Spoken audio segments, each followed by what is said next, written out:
Emily hesitated, staring at the janitor wanted sign on the door. Should she go in or not? What if they said no? Finally, gathering courage, she overpowered herself and crossed the threshold of the notary's office. "Good afternoon. May I?" she asked. At the desk in the reception area sat a secretary about 25 years old and looked at the guest with contrived importance. "It is possible. Come in, woman." "And you on what question?" "Entry into the inheritance." "A will?" "Actually, we have a recording." Emily felt a little uncomfortable at being addressed in such an unpleasant way. The word woman cut her ears, even though it didn't seem to have a negative connotation. But that was only at first glance.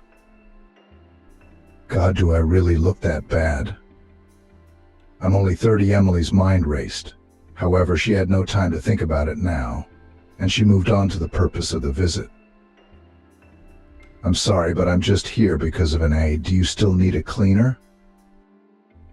The secretary immediately changed her haughty look.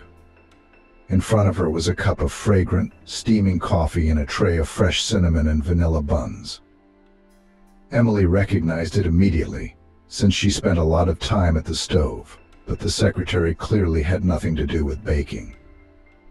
It must be Isabel's bakery. Emily thought she didn't bake the scones herself, but simply paid for delivery. Taking a bite, the pretty girl took a sip of her coffee without embarrassment, and finally deigned to answer. "Yes, that's right. Have you thought about it? A cleaning lady is not a librarian in a run-down village. The building, as you can see, is quite large. And there's a parking lot in front of the office. Are you strong enough?" Emily's cheeks flushed with shame. "It's enough." "Why? Is there any doubt?" The secretary grinned, still chewing on her bun. "Well, sweetheart, you look so puny, not much bigger than a mop. How tall are you?" "About 5. 165, Emily replied. At that moment, she was literally ready to fall to the ground with shame. That secretary's got a lot of nerve. "Is there a casting call for a cleaning lady?" At that moment, the doors of one of the offices opened, and on the threshold appeared the figure of a trim man of about 35 years old in a business suit and shined shoes. "Angley, are you interviewing without me again? Can't you forget your modeling agency?" The secretary immediately shrank back and ducked her nose into the papers on the table. The notary looked at the visitor. "Come in, girl, I'll tell you what's what. Though I'm sure you'll suit us just fine." "And you just like that?" by I, immediately determined. Did not hold back, excited by the conversation with the secretary Emily. And she did it involuntarily, unable to restrain herself. In the depths of her soul, she did not even suspect that a conversation with a notary could be so easy and relaxed. "Well, I think you're a good fit for us. And we have a full benefits package. That means no gray schemes, no envelope wages. Vacation, sick leave, and New Year's gifts for the kids. Ah, it's a pity you joined us later. However, I'll give you the presents in advance. I'll order a delivery and they'll bring everything to your house. The kids should have a party, right?" Damien suggested. "Oh, no, you don't have to worry. It must be so expensive. I haven't earned a penny yet," Emily exclaimed. But the man just waved her off. "That's out of the question. Children should have a childhood. Take my word for it. I know it from my own experience. You'll be at work tomorrow at 8 o'clock. I usually open the office myself, but if I'm late, Angie will do it. Anyway, welcome to the team." The guest was confused by the surprise, but she responded to the handshake. Damien's palm felt as strong as if it had been cast from lead. His right wrist wore an elegant, twisted bracelet, while his left wrist wore a modest watch with a worn leather band. It was my father's. It was registered to me. A pedant, he didn't like to be late. So he wore it without taking it off. And when he was gone, I took him for myself. Nice piece, about 45 years old. They're accurate, minute to minute. It's just a matter of getting it oiled in time to keep it running. Thank you, Damien. For the gifts and for the good attitude, Emily said eagerly. The notary nodded and immediately called the delivery service to bring the presents to Emily's children, even if they were already for the past, but still for the holiday. As she left the notary's office, Emily exhaled a sigh of relief and put her face into the shy rays of the February sun. Never before had she been so anxious about her future work.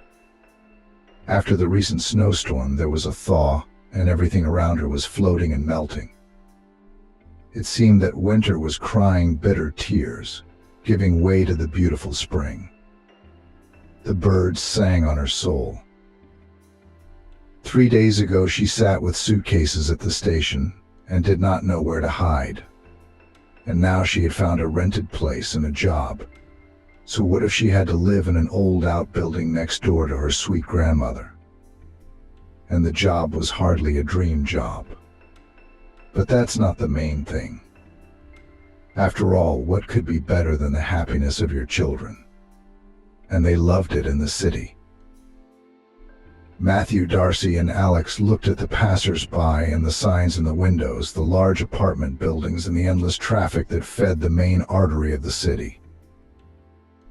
"Wow, this is just a dream city," exclaimed the amazed Alex.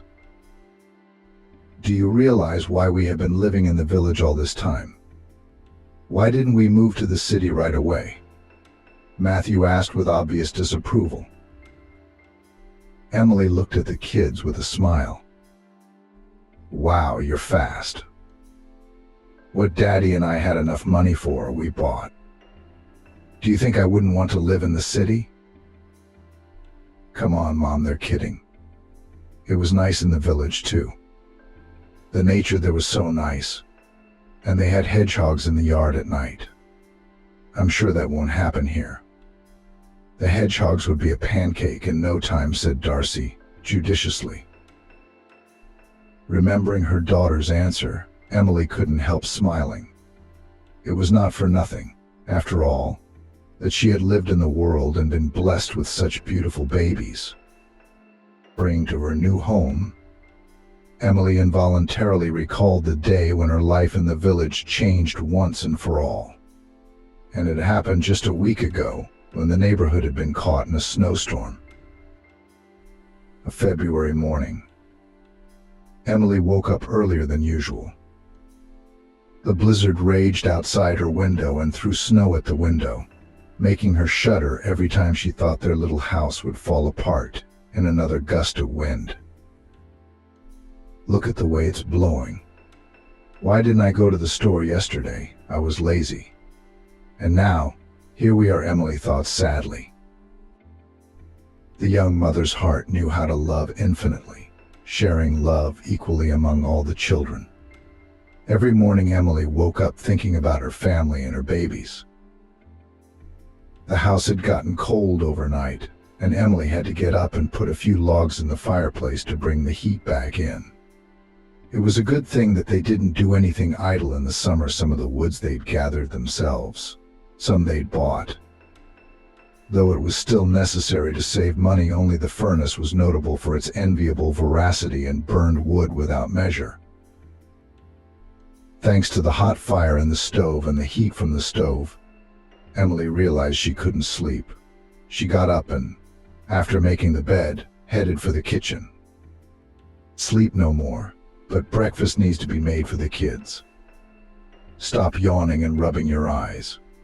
Otherwise the boys will wake up now and I don't have anything ready, Emily prodded herself.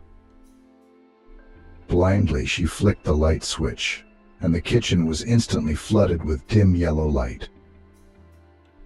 The light bulb should be replaced. I'll get by though. Next paycheck I'll buy one, she thought, and fumbled for her glasses, which were lying on the edge of the table in a special case. After giving birth to the twins, Matthew and Darcy, Emily's eyesight had diminished considerably. No, she wasn't blind, not at all. She mostly needed her glasses for reading or cooking, when she needed to keep up with the necessary ingredient rates while cooking, especially the baked goods the boys loved most. At first Emily was very frightened, but the doctor reassured her, saying that with proper nutrition and a complex of vitamins it would surely recover. However, since that day 5 years had passed, and she still could not do without glasses. Embarrassed by her unusual appearance, Emily wore them only when she needed them. Her glasses were round, like those of a fairy tale sorceress. She chose them herself, or rather not the glasses themselves, but only their shape. Emily wanted to make the little ones happy with her appearance. How can you not smile when in the morning your mother, who looks like a professor of astronomy, makes you breakfast? Emily had 3 children, twins Matthew and Darcy, aged 5, and 6-year-old Alex. Living in a quiet village, Emily got up very early every morning to make breakfast. Although the family lived modestly, there was always joy and comfort in the house. Emily's kindness and love for the children was incredible. Even if the mother herself lacked something, she always did everything possible to keep the children fed and happy. She decided to bake some sweet rolls and pulled out the dough she'd prepared the night before. It was only now that she remembered that they were out of sugar. Well, now we have to go to the store. It's snowing right up to the windows, Emily sighed sadly. After walking out into the yard for a few minutes, Emily looked around. She could get to the store. Except would the salesman be able to do it? Mrs. Johnson was retired, after all. She'd have a much harder time of it, Emily thought anxiously. There was a light frost outside and the snow crunched pleasantly underfoot. As she went inside to get her purse, Emily saw Darcy, who was always up before the others. The early bird had arrived. I was beginning to worry, Emily smiled. I'm blushing, Mom, Darcy said, walking over to her sad mother. We're out of sugar. I can't eat semolina without it. Emily's heart squeezed painfully. Don't worry, my dear. I'll think of something. I'll run to the store and we'll have sugar. Tears glistened in Darcy's eyes. Thank you, Mommy. I love you so much, Emily said with a smile. She took the last of her money and put on her old down jacket and went to the store. It was a hard walk. In some places the snow was almost up to her knees and was trying to get into her boots. Nothing, bear with it. He who doesn't take risks doesn't drink champagne, Emily whispered. Every now and then she stopped to wipe her fogged glasses. Finally she took them off and just put them in her pocket. What good were they now, really? I'm not completely blind, and she wasn't going to be reading books for the next hour and a half. Emily was the first to make her way down the snow-covered street of the village. Most of the locals were still asleep. Or if they were, they'd cleared the snow from their yards first, and only then did they go outside. Emily's face was flushed from the cold and walking through the drifts, and her mouth was steaming. Finally, the store building showed up ahead. Usually it was open early enough, because the bakery nearby brought in the freshest bread. But today the weather had changed, and the store was closed. Emily stood knee-deep in snow and cried as she stared at the huge lock on the door. Sure, she could wait until it opened, but when else would it be? When Farmer Johnson would drive the tractor out, when he would clear the road. Even so, there was no assurance that Grace the saleswoman would be on time. The resentment wanted to scream at the blizzard, the injustice of life, and the fiendish fate that had treated her so cruelly. If Caroline were alive now, what was there to say? It was all so clear. Emily's journey back was a little easier. She'd gotten the hang of it, after all. The villagers were already awake and waving their shovels in synchronized fashion, laying down easy-to-walk paths. When they saw Emily, they waved at her, bringing a smile to her face. It was understandable they were greeting a postal worker, and this profession in the village was more than respected. Emily worked in the department of parcels, as well as sending valuable parcels. All in all, not a bad place to work, considering the reasonable schedule and proximity to home. Since Emily still hadn't solved the sugar problem, all she could think about on the way back was how to get out of such an awkward situation. Suddenly, one very interesting idea came to her mind. Why not bake apple pies? Yes, they would not be as sweet as she would like, but still better than noodles or semolina, devoid of flavor. I wish I had a jar of honey.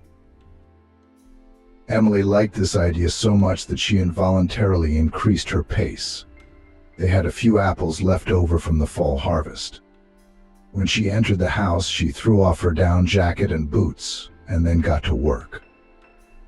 After rolling out the dough, kneading the ingredients, and putting the tray in the oven, Emily waited. The golden and flavorful pies came out of the oven in less than an hour. And this despite the fact that the wood was almost burned through and the heat from the oven was much weaker. The house was immediately filled with appetizing smells that made even Emily's appetite grow. By this time, not only Darcy was awake, but Matthew and Butterfly as well. Soon the silence of the winter morning was broken by the general sound of children's footsteps. Almost simultaneously, there was the sound of ringing laughter and joyful voices. Emily smiled, her heart filled with happiness. She knew that today would be a day full of laughter and games for the little ones and would end with a good night's sleep. Now all that was left was to serve everything on the table. She arranged the chairs in the order in which the cups stood. The reason for this was that each child liked something different. One preferred tea, the other cocoa. Emily knew all the children's preferences in great detail. When everyone was finally gathered in the kitchen, she looked at their sweet faces with joy. At that moment, tears involuntarily flowed from the young mother's eyes, so big and warm that they involuntarily burned her flushed cheeks. Emily looked at her small but so dear world and realized that every day it was getting better. Hearing the divine smell of baking, the children rushed to the table and began to eat the pies with gusto. Darcy, nodding eagerly, exclaimed, "Mommy, these pies are delicious. The apples are so sweet. I even forgot about the sugar." Emily smiled. "Is that really a problem? The main thing is that there should always be love and understanding at home. That we are together and happy every moment, like fingers on the palm of a hand. Always close to each other, and when we need to, we can even make a fist. There are 5 fingers on a hand, and there are 4 of us," Alex objected. Emily lowered her eyes in embarrassment. But how could she tell her son that Daddy had passed away? It was too soon. But how could he guess what she was thinking at that moment? Why insult him with such questions? And after breakfast, Emily had a reward waiting for her. As the children unanimously called it one of the nicest mornings of their lives, she realized with tears in her eyes that they were happy, despite the cold and inclement weather outside. Happy because they knew they had the best mom in the world. But Nayli once again realized the most important thing in her life was taking care of her babies. And although her family had to overcome many difficulties, The support of each other made them stronger. After all, it has long been known true happiness in simple little things. Well, that's it. Lucky there are still apples left, but I'll still need to buy sugar to spare, Emily thought. She had been deprived of many things in life, but she had overcome difficulties. Not a second regretted the choice she had made. After all, children were her life, and she was ready to care, love, and support them until her last breath. If she only knew what would happen next night and where her life's road would lead her. The day passed relatively quietly. By lunchtime, the storm had died down and the village children, from small to large, were pouring out into the street. Matthew, Darcy, and Alex followed suit, taking their old sleds with them. Their cheeks instantly flushed in the cold, and they smiled sweetly. Emily, on the other hand, took the opportunity to go to the store to buy a couple of pounds of sugar. There was no chance of another snowstorm in the evening. It's better to buy some now. It would be very hard on the children without sugar. It was obvious. Afterward, Emily was very sorry for the act, for Kate had fallen through the gap in the old stove and onto the floor as soon as she crossed the threshold. Perhaps it wouldn't have been a big deal. Only as a pity, Alex, who loved drawing, had left his children's sketchbook and a set of colored pencils on the floor. Ironically, the smoldering charcoal just landed on the paper, thus providing food for the fire to grow. The flame was not born immediately. It first traveled across the carpet, then spread to the walls, to the furniture. It just so happened that the children walking outside couldn't see what was happening. Emily couldn't, since the house was in a low spot. The wooden outhouse burst into flames like a match in a matter of minutes, black smoke rising to the sky, and people with buckets and shovels came screaming to the fire. It's always like that in the village. You look around, it seems like everyone is for himself. But if there is a disaster, everyone rushes to help. How could they not?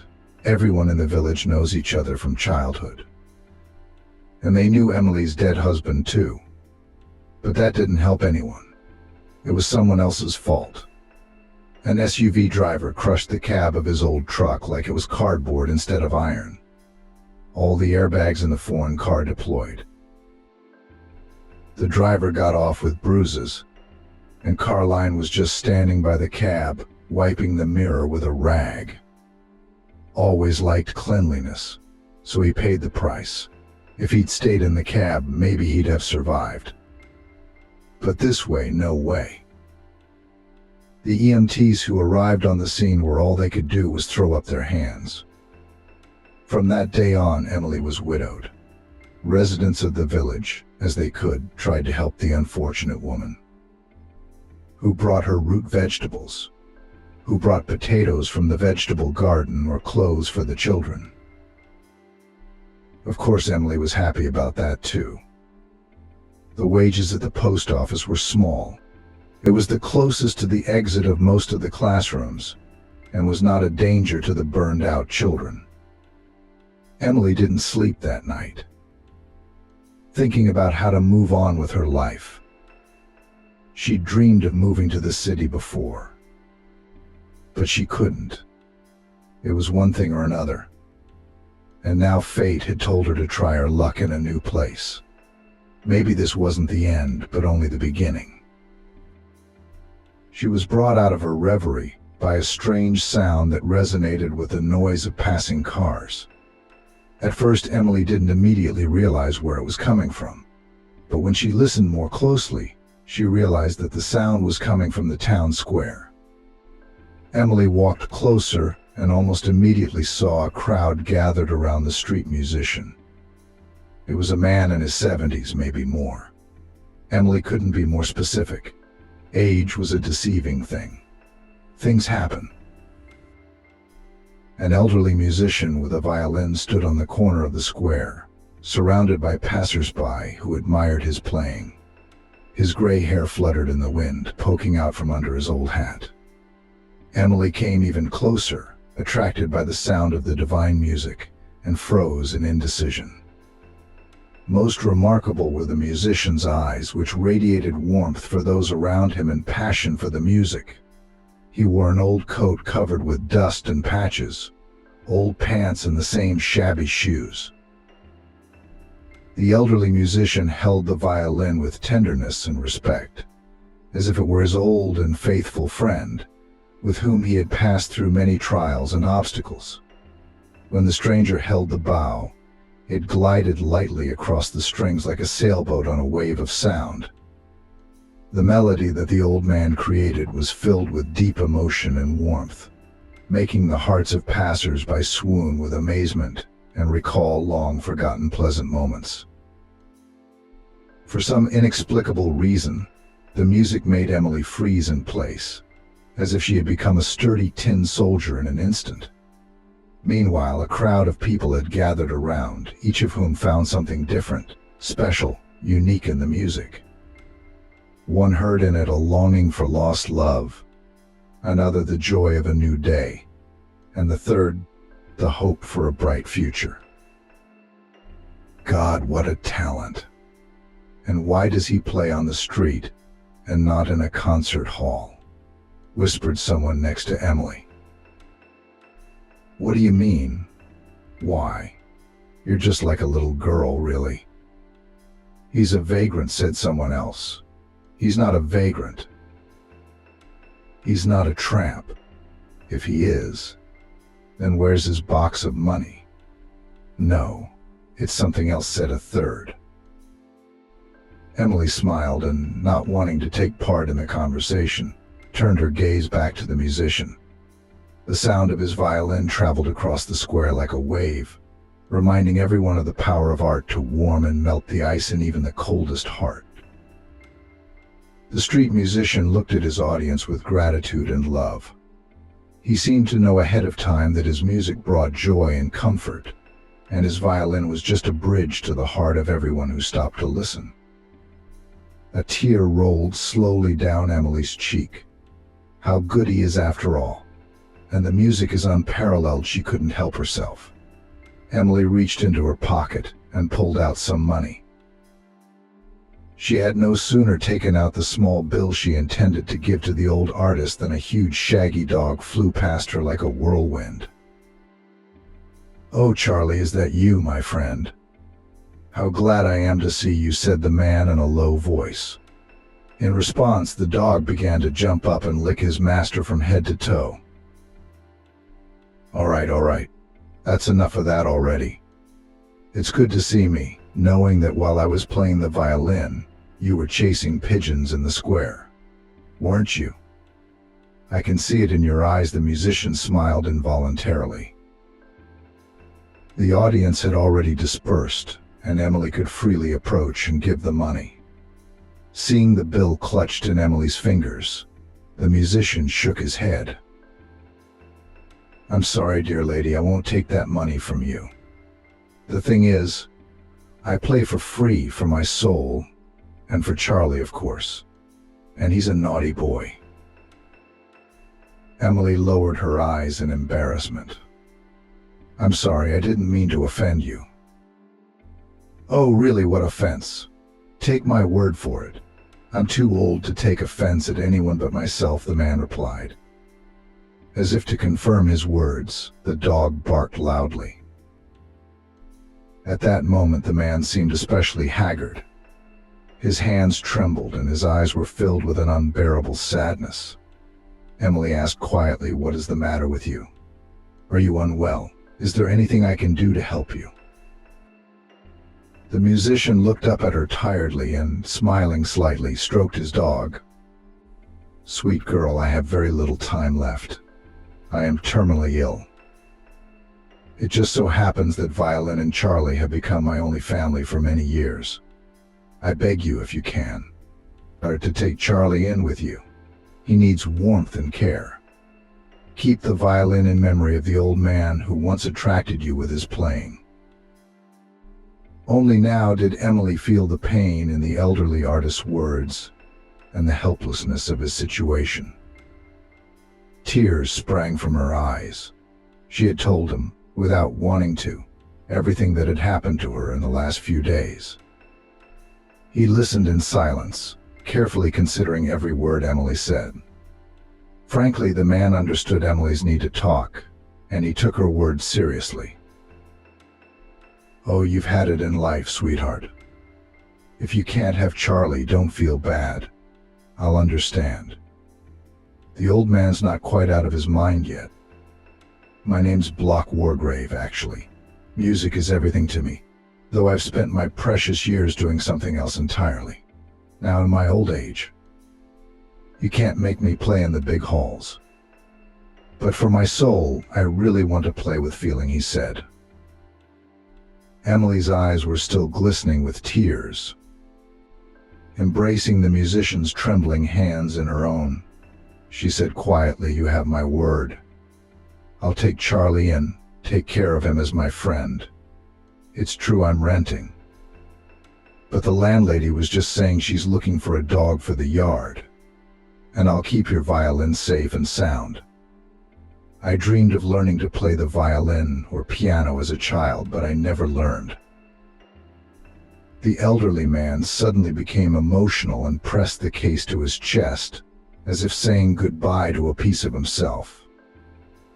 Emily, gently stroking his faithful dog, promised to take care of him no matter what it cost her. Block Wargrave put his arm around her shoulders and cried softly. Just like that, they stood in the middle of the square, a tall, gray-haired man and a petite, frail woman beside a happily wagging shaggy dog. "I suggested you take him for a reason, didn't I? You see, Charlie makes his own choices. You may not believe me, but he does. I can see he's a good judge of character," the musician said. "Goodbye, my boy," he said goodbye, making sure the dog didn't see his tears. Charlie became anxious, but he could not disobey his master, and obediently followed Emily. The two of them returned home together. Needless to say how happy the children were. "Mom, you're a real magician. First you brought us candy, and now you brought us a dog," Alex said happily. But Emily only smiled meaningfully, trying not to remember such a painful history of the dog. Charlie, on the other hand, was calm and businesslike. After sniffing each of the kids, he went out into the yard to get acquainted with the landlady. "Mom, the candy is so delicious." "Who gave such delicious things?" Alex did not persist. "What do you care? Tasty." "Fine. I'm not asking where the candy came from. The important thing is that they're there," Darcy objected. Emily smiled. "Well, I'll give you that. So much for the mysteries behind the scenes. They gave me candy at work to celebrate last New Year's Eve." "Wow. So we'll have 2 holidays now," Alex exclaimed excitedly. Meanwhile, Emily went into the kitchen and started cooking dinner. Mistress Liz immediately expressed her appreciation for the dog. "Oh, Emily, he's such a good dog, he's a miracle. I can't do without a guard. My neighbors are nasty. They share everything with my ex. They don't want to work, so they're looking for easy money. They've already taken everything out of the yard. But it's going to be different with Charlie." Emily nodded and, stirring the frying potatoes in the skillet, replied, "I'm not the one you should be thanking. Charlie's former owner is a musician, by God. He's the one who gave me the doggy." Emily's heart clenched painfully at the thought of Block Wargrave. Maybe I should never have let him go. But what could I do when medicine is powerless? What if there was no one to give him a glass of water? But it was too late to think about that. Emily vowed to go to the square to see him again. Fate had it otherwise. The next day, Emily started work. The former model Angie immediately pointed out her superiority, explaining what should be done first. You take over Damien's office first. Be sure to keep the piano clean and water the flowers. And the fish. But I feed them myself, so it's a little tricky for you to figure out. Emily nodded demurely, realizing that in the notary's absence his secretary would command as she saw fit. With a sigh, the newly minted cleaning lady set to work. Emily's mind was at ease, for the kind Liz had promised to help and assist her in any way she could. I don't have grandchildren, honey. At least I'll get to spend some time with yours. My son's gone to prison, lost his way. And my daughter went abroad. I haven't seen her in 15 years, so don't be sorry. I'll play with the kids. I don't get tired with them. On the contrary, I'm resting my soul. Emily put her arm around her shoulders with a smile. Yes, I understand, Liz. Thank you so much. Take as much time as you need. If things get tough, just let me know and I'll do something about it. Despite Angie's nagging, Emily liked working at the notary's office. Quiet, peaceful, no yelling or discontent. People come in cultured, always saying hello even to her, the janitor, and Damien's a great leader. Sometimes he'll sit down at the piano at lunchtime, and he'll play something that'll bring tears to your eyes and tears to your eyes, except Angie didn't like the sound of the piano. Every time she covered her ears with her palms or used miniature earphones for her phone, Emily only laughed, realizing that she had no idea that Damien was playing the works of great composers of the past and present. Emily didn't get along with Angie from the first minute she met her. The situation didn't change until about a week later, when the cleaning lady had been working for about a week. Instead of accepting the newcomer's presence, the secretary did everything she could to make her work a torture. She would break a tea or knock over a flower in a pot. She would deliberately choose the biggest one so that there would be more earth on the parquet. But Emily tolerated and immediately ran to the store for a new pot. Of course, she'd get her money back. But that wasn't the point at all. To tell the truth, Emily just couldn't afford to let the flower die.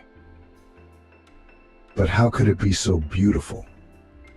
When I lived in the suburbs, I always kept my flower clean, weeded it regularly, planted new flowers. Beautiful. It hurts my soul to this day. I had to quit. Then why did you run away from your suburb to the city? They must have gotten all the suitors and left you with none, Angley said with a sneer in her voice. Maybe they have.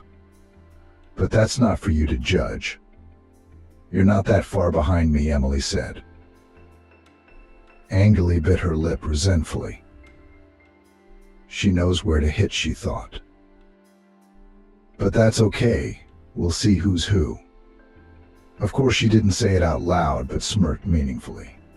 She already knew that Emily's weakness was her poor eyesight, which forced her to wear glasses from time to time. Looking to see where the cleaning lady had put the case with them, Angie deliberately threw the thing to the floor and stepped on it with her huge 10-inch heel. There was a treacherous crunch, and Emily's heart clenched painfully. Her glasses, similar to those worn by fairy tale wizards, were hopelessly ruined. No, they could be worn, of course, but more as a pince-nez or monocle than as glasses. One of the glasses showed huge cracks that diverged in different directions and risked falling out at any second. Well, how could that be? I took great care of them, Emily sobbed. Oh, don't get me started on the tears.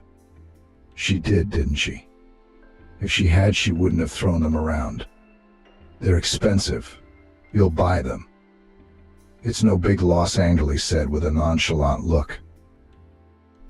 Emily wanted to say something else, but then she waved her hand. What can you say when you can't find any proof of the secretary's guilt? There she sat, shining like a new coin. How long had it been since I'd had such negative feelings about a person? It seemed like Angeli was doing this on purpose to humiliate her as much as possible. But that wasn't all that upset Emily. Trying to find Block Wargrave, she had come to the square time after time, but each time she found the place where he had once performed his street concert empty. I wish I could see him just this one time, Emily whispered, and wandered home. It was hard on her soul. She felt as if she had betrayed an elderly musician who had played so heartfelt as if he were doing it for the last time. Otherwise, Emily was fine. After hearing about the glasses incident, Damien called Emily into his office and held out a small box that easily fit in her hand. Here, take this. It's a gift. Lenses for your eyes. You can rest assured they'll fit. I've looked at your former glasses and know all the right specs. Ah, now that's a gift. I've always wanted one of these. Thank you, Damien. It's a real miracle, Emily exclaimed, barely holding back tears. But the boss just waved his hand. Take it. You're welcome. Since then, Emily began to work with even greater zeal. And not because the boss bought her contact lenses, but because Damien was a man with a capital letter, giving her faith in kindness and mutual assistance. But Angie was not happy with this turn of events. Few people knew that the cunning beauty was working on two fronts. No, not on the competitors, of course, not at all, but on the people who urgently needed to know to whom their rich relative bequeathed all his financial assets. Knowledge is power, and it gives you an advantage. It is this kind of clients and rendered services and coquettish beauty, receiving for this good money. She secretly installed a wiretap and video surveillance in Damien's office. Naturally, the notary didn't know about all this, and neither did Emily, who didn't know anything about such matters. Perhaps Angeli's shenanigans would have gone unpunished if one day the following had not happened. By that time, Emily was beginning to realize that the world of big money and secret deals was not as good as she had imagined it to be. But the most amazing thing happened a little while later, when Emily was late for work, cleaning Damien's office at dusk. Angeli had left an hour ago, leaving the janitor with the keys to the office. She'd been doing that more and more often these days, putting everything on poor Emily's shoulders. It was only easier with technology, though. It all started when Emily, unknowingly, touched a folder of documents on the edge of her desk. Oh, why am I waving the mop around like this? I'm going to get into trouble, she said to herself, and began to stack the folders. Suddenly one of them opened, and some leaves scattered on the floor. Among the typewritten pages was a small notebook, written in small handwriting. It would seem to be nothing special. Documents are like documents, signatures, seals, stamps, especially when you don't understand anything about them. Luckily, by now Emily was wearing lenses and could read what was written. But when she opened the notebook, she felt uneasy from the very first page. The owner's first and last name, Block Wargrave, stared back at her. Emily instinctively recoiled and let the notebook out of her hands. Was this the notebook of her recent acquaintance from the town square? No, that's just impossible. A mistake, Emily whispered. But, as it turned out a little later, mistakes in such matters were ruled out. In fact, Block Wargrave's diary lay before her, along with a will drawn up about 2 weeks ago. The surprise and excess of feeling made her dizzy. Realizing that it was not good to read other people's documents, she was about to put them back in the folder, when suddenly she came across her name in the column of heirs to the huge fortune of millionaire Block Wargrave. How was that even possible? Was this all a dream? "No, you can't be so naive. It's all a mistake. The last name was just a coincidence," Emily assured herself. But no matter how much she looked at the paperwork, her name never went anywhere. But why? Why me, and why all this circus of cross-dressing? Emily asked herself the same question.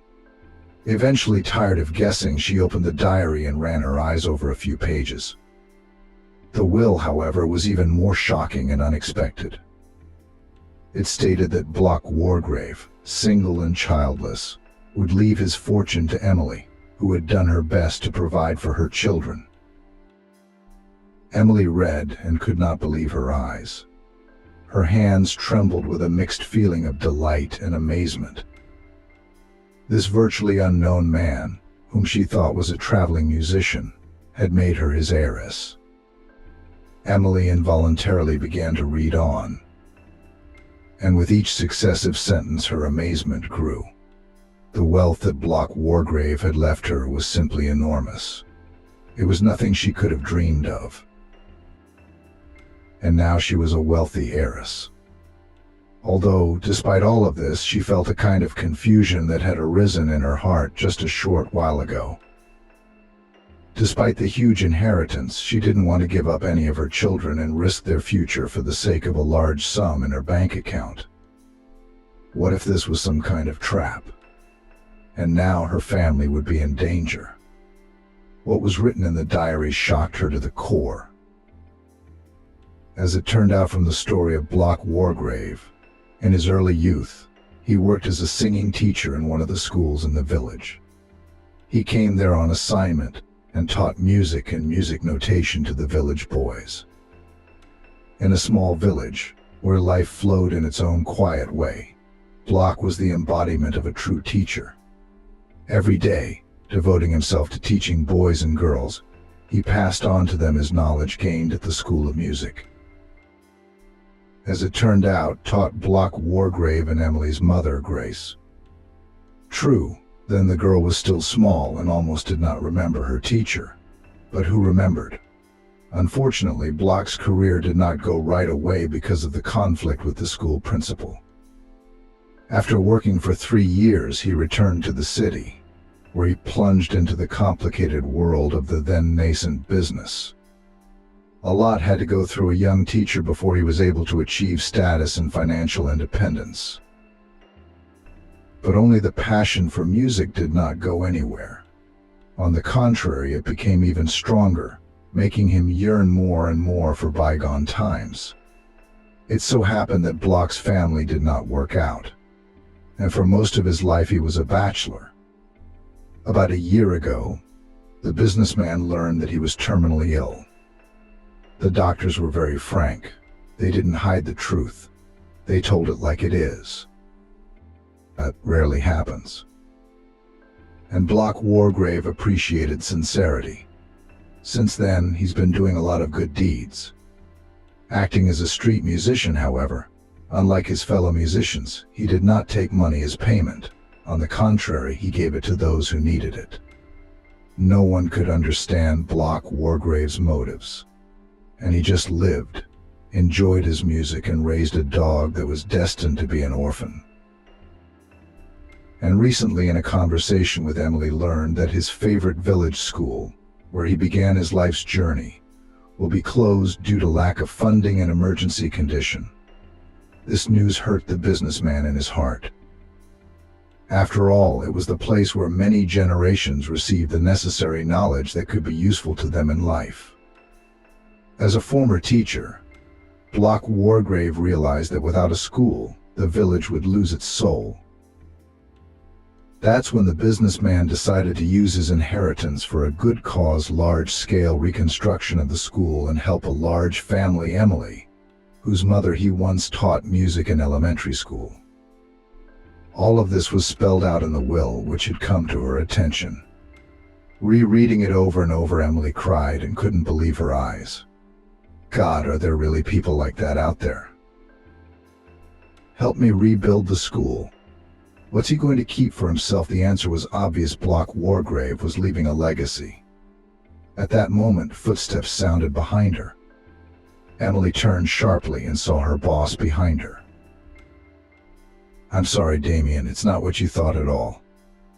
I accidentally bumped the folder, and it fell," she apologized, stuttering on every syllable. Damien grinned and waved his hand. "Don't worry, I saw the whole thing. There's a secret room in my office next door, and there's a special peephole with optics that overlooks my desk." Emily gasped in amazement. "Why would you do that?" Damien shrugged embarrassedly. "I wanted to catch my secretary in the act. It's not the first time I've gotten signals about her. I didn't pay much attention to it, but after a recent complaint I decided to deal with this issue more closely. I've been installing cameras in the walls and I've learned a lot. But Emily, I'm not accusing you of anything. In fact, congratulations on your inheritance. I'm sorry I didn't tell you sooner. It was the will of the late Block Wargrave." Hurrying to catch the last bus, Tiffany saw the girl. Deciding to walk her home, she froze when she saw. Tiffany was not particularly attracted to agriculture, but she was not irritated by the 6 acres of land. She had a cooperative nature, especially when it came to the interests of people close to her. It had been her mother's hobby, but since Tiffany loved it, she'd learned to find joy in going to her home. It was good that the dacha was not far from their home.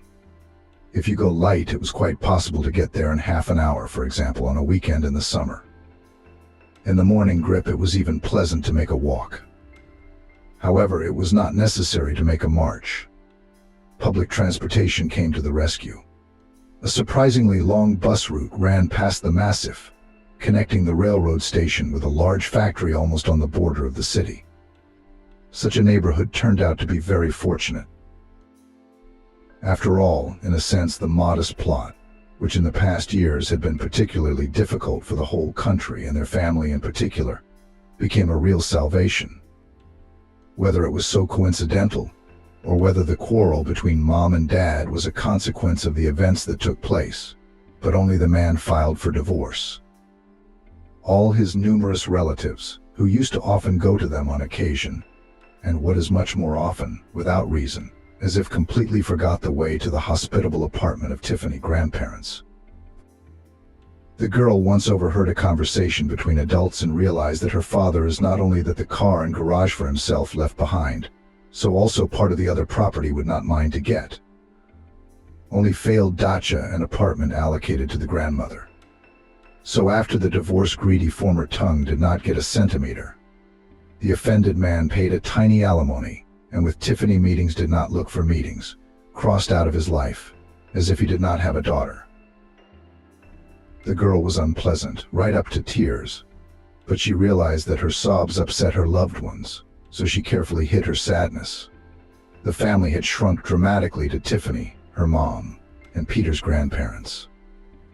One had to move on with life.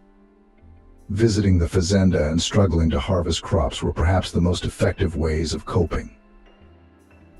They grew potatoes, cucumbers, and carrots on 6 hectares. Since they no longer had a car, it would have been much more problematic to transport the crops home without a bus. And so they carried home even tomatoes, which did not always have time to turn red in the fleeting summer heat. The green fruits, after the usual household processing in the kitchen, were transformed into a wonderful salad that livened up their meager menu.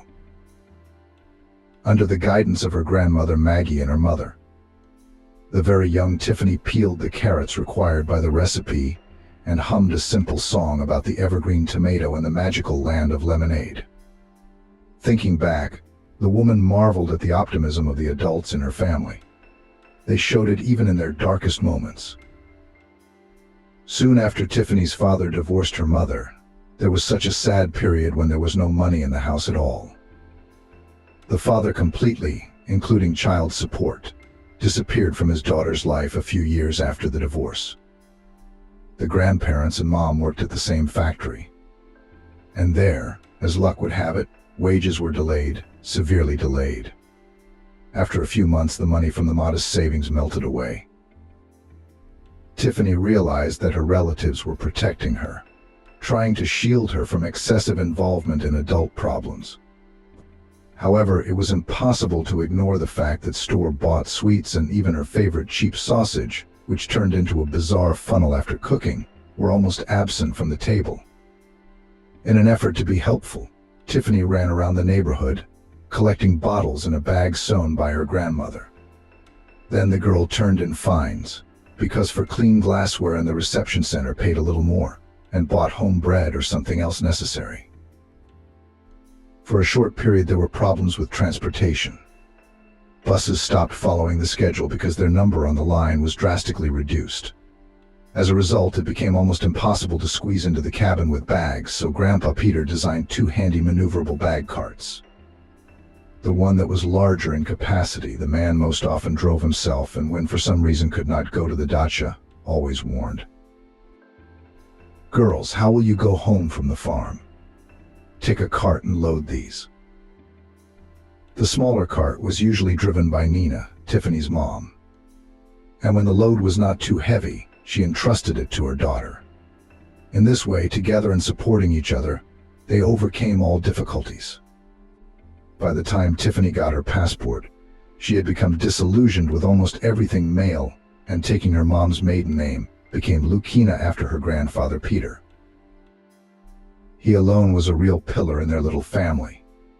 Resourceful, optimistic, humorous about the most difficult situations, Grandpa Peter managed to always and everything in time, and never once reproached his daughter Mary for not keeping his marriage with her husband. Tiffany had often thought lately about the fact that her parents had split up when her mother had been almost as old as she was now. In some ways their fates were similar. Tiffany's marriage, too, had crumbled like a sandcastle under the onslaught of fleeing waves. However, she and her husband Victor had no children. It was consensual at first. Although Tiffany was already 26 years old, they decided to live for themselves. Then somehow abruptly Victor got involved in a career race, and it so happened that he, successful and purposeful, was carried away by his colleague, the same energetic and ambitious. 3 years of calm and outwardly prosperous marriage was defenseless before passionate passion. However, this turn of fate, Tiffany did not consider this tragedy. After quite civilized divorces passed almost 2 years, and even a slight regret, perhaps, not left. It was much more difficult for the fragile mother. The child, though entering the difficult age of adolescence, must be brought up, dressed, fed, and times were troubled. Although it was tight then, but still more often Tiffany's memories of the first 15 years of her life had a light tinge of sadness. After all, Grandpa Peter and Grandma Maggie were alive then. Their family had dealt with adversity together. It was much easier financially now, and Tiffany felt incredibly sorry that they didn't see both daughter and granddaughter living quite well. Sometimes, though, it seemed to Tiffany, especially at the cottage, that her grandparents were not far away. It was as if she heard her grandmother's gentle voice from somewhere to the side of the house. "Tiffany, come here. The raspberries are ripe, come and eat." Or grandfather will enter the gate, smiling, looking triumphant, showing a bucket with caught fish, and will ask his wife, daughter and granddaughter, "Well, honorable ladies, what will you taste today's soup, cooked or fried fish?" How many pleasant things were associated with the cottage. Now it has partially lost its role as a food base. Potato plantation reduced to a few bushes, just to eat young boiled tubers with dill, and gave way to a flower bed. Of course there were still beds for tomatoes and cucumbers, but the crop was now mostly fruits and berries. Most importantly, though, it was easy to find a peacefulness to which sadness was mixed in the small plot, where probably every handful of earth was familiar. Tiffany and her mother also enjoyed going to the cottage, but it had been 2 weeks since her mother had been in a sanitarium at her daughter's insistence. The ordeal of her youth had taken its toll. Yesterday on the phone, her mother asked her to pick berries, water the plantings, and deal with the weeds that had surely grown. And Tiffany had allotted the second half of Wednesday without objection to go to the cottage. She left work early, as there was nothing urgent, and set off. Tiffany picked currants, weeded the cultivated plants, watered the plants, and filled containers with water. When she was tired, she took a bite of the bun she had thoughtfully brought with her and made a morsel, the best way to fight the heat and fatigue, much better than a sweet, cold drink. She lay down to rest for a while and suddenly fell asleep. Tiffany's awakening was swift. The transition from summer twilight to a velvet night was certainly a pleasant moment, but only if one had time to enjoy it. Right now, that luxury was beyond the woman's reach. The clock on her smartphone screen mockingly suggested that she had to hurry, or the last scheduled bus would leave for home without her. In that case, either she would have to take a walk at a time not too suitable for that, or spend the night at the dacha. Then she would have to rush home on the morning bus, leave the harvest and fly to work on the wings of responsibility. Tiffany quickly put the harvest in her bag and hurried to the bus stop. A woman was in a hurry, and when she saw a skinny little girl sitting on a bed of huge tires near one of the lots, she passed by. Tiffany took a few steps, but a vague realization prevented her from going any further. An elementary school-aged child alone had no business being outside. Tiffany was familiar with the owners of this lot since they had purchased it, so she could definitely say she'd never seen this little girl before. Of course, the girl could have been brought in for a visit and just out for a walk. But the dark windows of the cottage made it clear that it was empty. Either everyone was sleeping there, having forgotten about the little guest who had gone for a walk.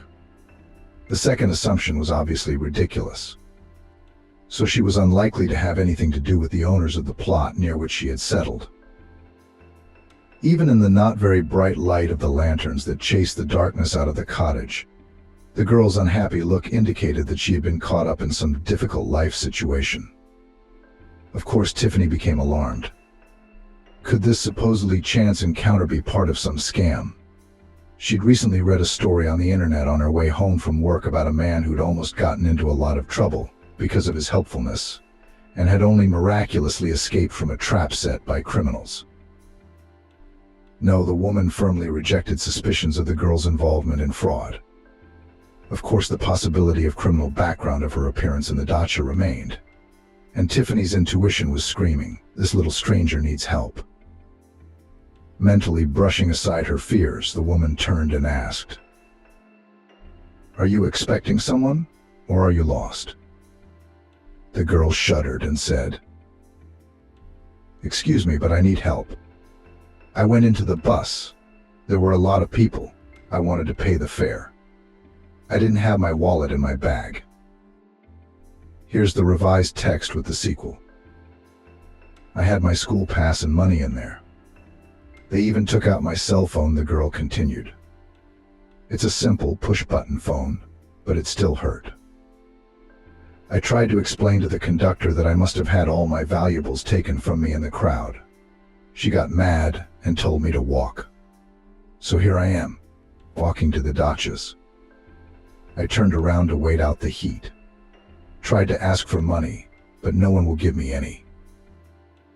Tiffany sat down next to the girl on the tire and asked, "Where are you going?" Judging by the address the girl had given her, she had to catch a bus to the city center, just like Tiffany. The woman didn't hesitate and commanded, "Come on then, let's go faster. I'll pay your fare." The girl was incredibly excited and, taking one of Tiffany's bags of berries to help, kept saying thank you on the way to the bus stop.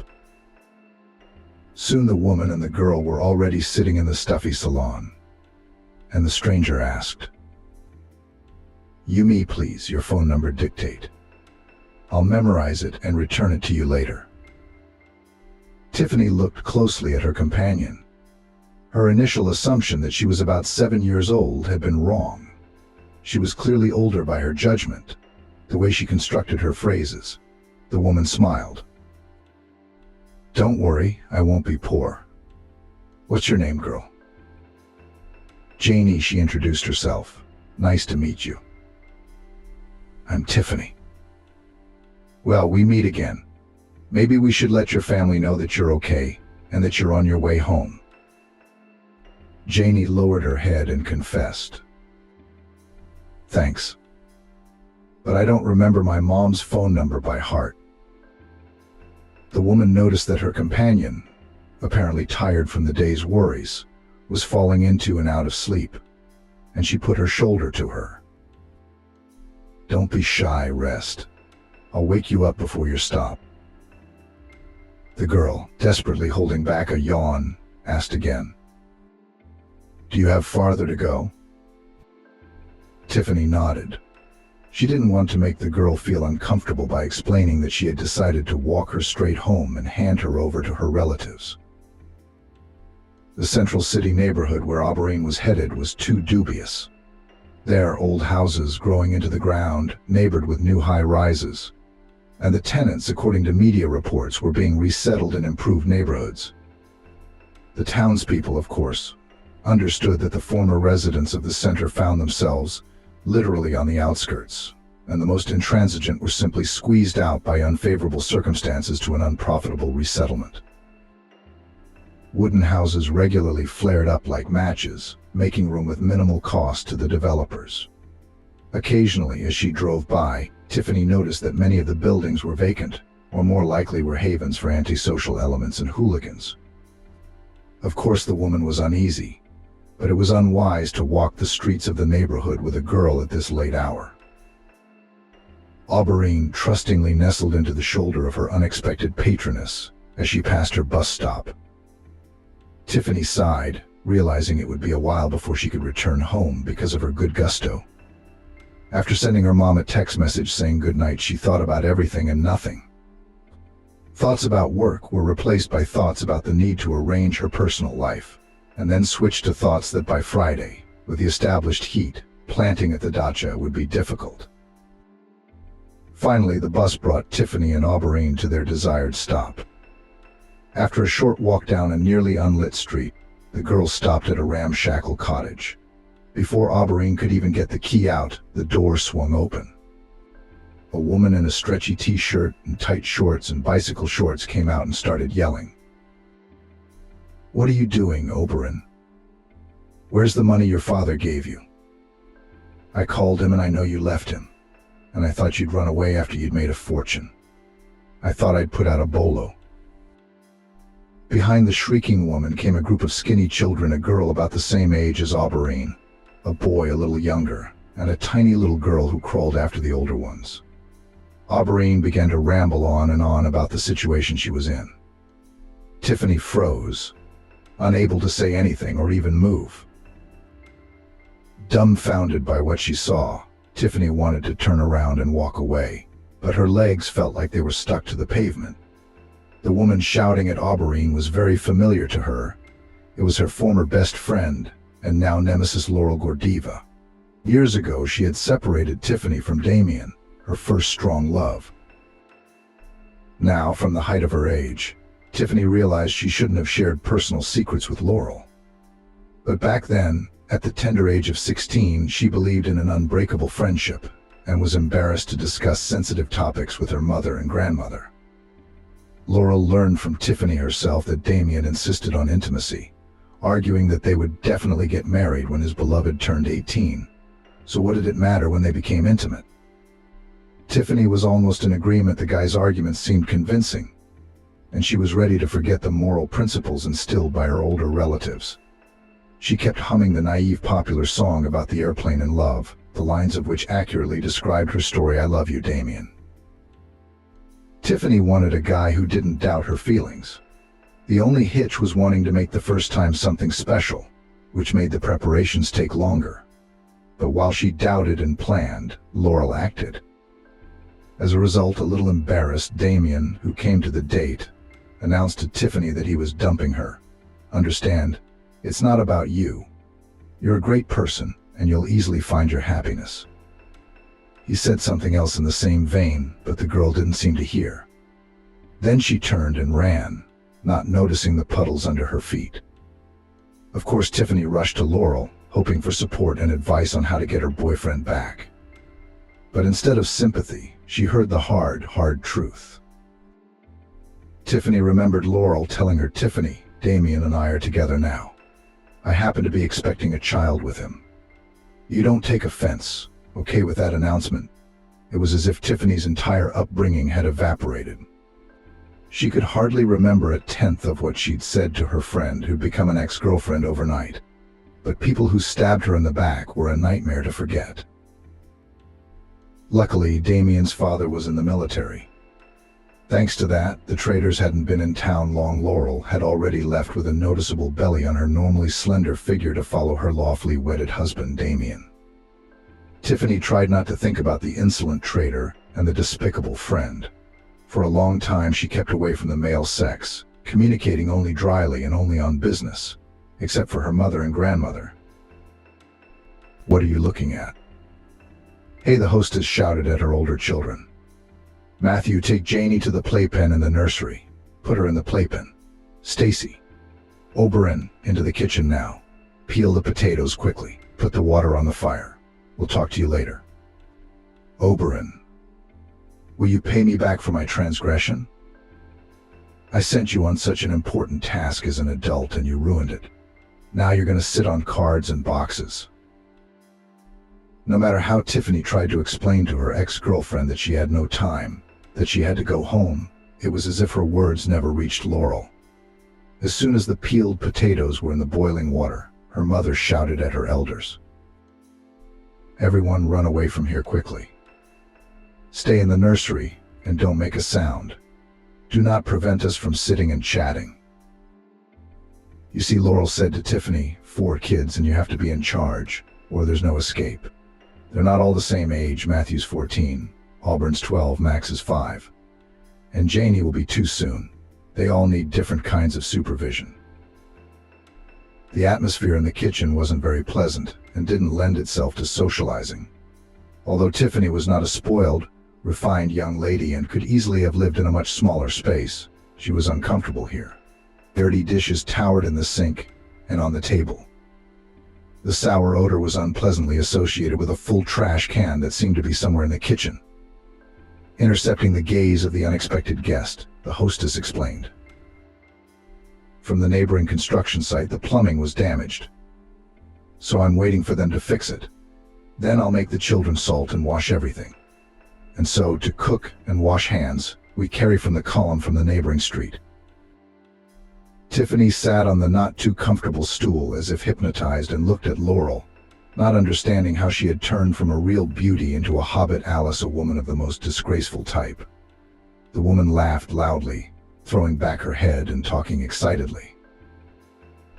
"Oh, Tiffany, you should thank me to the grave that I saved you from such a gift as Damien. I thought his father was a military man, about to take a well-deserved retirement. He'll get an apartment, and we'll move to a nice city somewhere. I had it all worked out so well. But Damien managed to get into a big fight with his father. As a result, we were 6 months away from the baby on our own. When we got a rented room, Damien started to get a bit of a headache, even truant, I'll tell you that. We were too quick to start a family with him. We were so green. In bed we were okay, but there was nothing to talk about. Damien was kind of contemptuous of me. First in hints, and then he started saying that I'd been messing with him in front of his eyes. I tied him hand and foot with my pregnancy, as if he were a dog on a leash. Wherever they pull him, that's where he goes. Surprised beyond belief, Tiffany didn't know what to say to such revelations. But Laurel just seemed to need to talk. She continued her speech, not noticing that the guest was not comfortable listening to her. In general, soon enough I was bored. In retaliation, of course, with a neighbor began to have fun. Everything seemed to be going well, and then one day Damien and I had a fight. He got nervous, started throwing punches at me. My boyfriend smelled the stench of a beef and came out of the room through the hole, his heels glistening. Damien filed for divorce and I didn't fight it. He wasn't that good. All I could get from him was alimony for Laurel and for Oberon, who had conceived in marriage to him. Honestly, I don't know whose it was. I'm having money problems, as it happens. So I sent that silly girl over there for cash today. She was flapping her ears and she didn't have a phone. I got Matthew and Janie from my current husband. But he's almost a drunk. He stays away from home for days at a time. When he comes home, he's not happy either. But they're promising me a new apartment soon.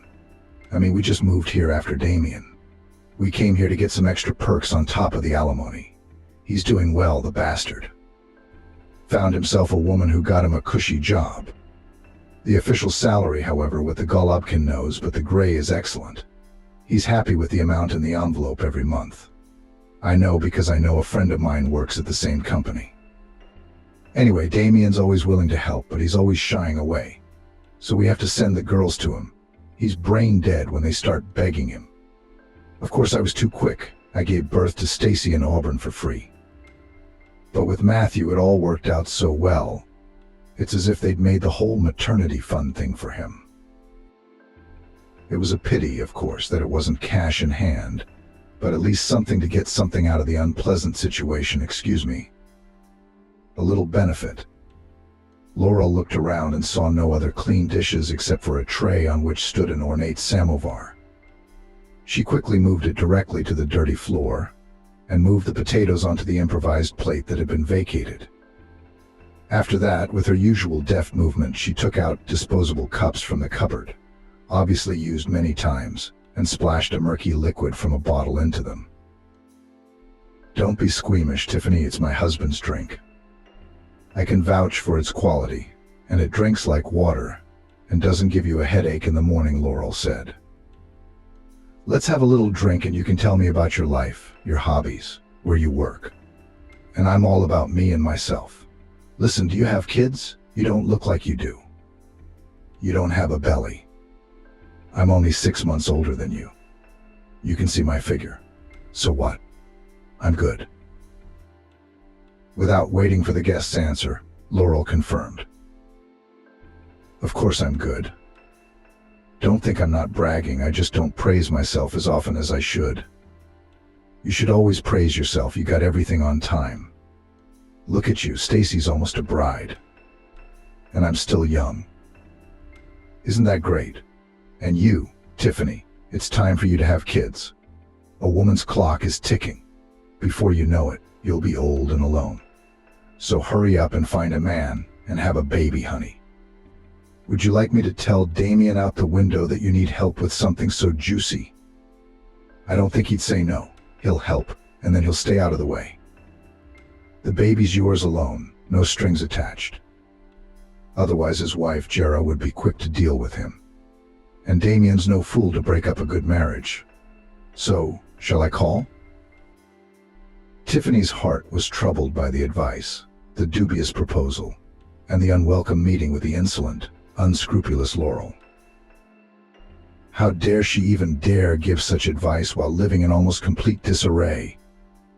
Tiffany felt physically suffocating in this environment, and as if awakening from an obsession, she wanted to tell her former friend what she thought. But she was prevented from doing so by the timid voice of Auberine from behind her. Mother, can I have some potatoes? Matthew wants to eat. And I haven't had anything substantial to eat since this morning.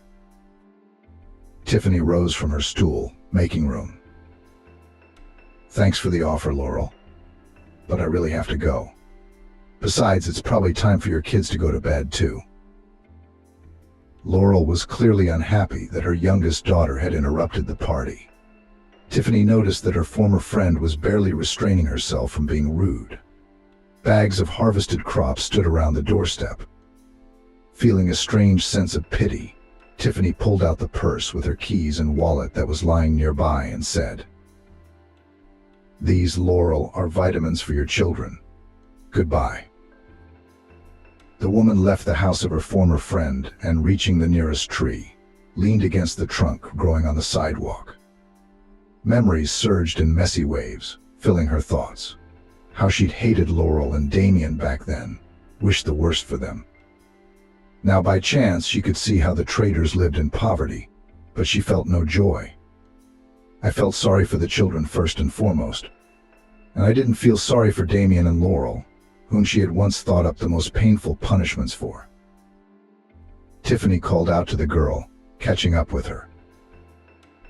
"Oberyn, you still haven't given me a phone number. Please, here's a piece of paper and a pen. Write it down for me." Tiffany had no desire to communicate with anyone related to Laurel, though.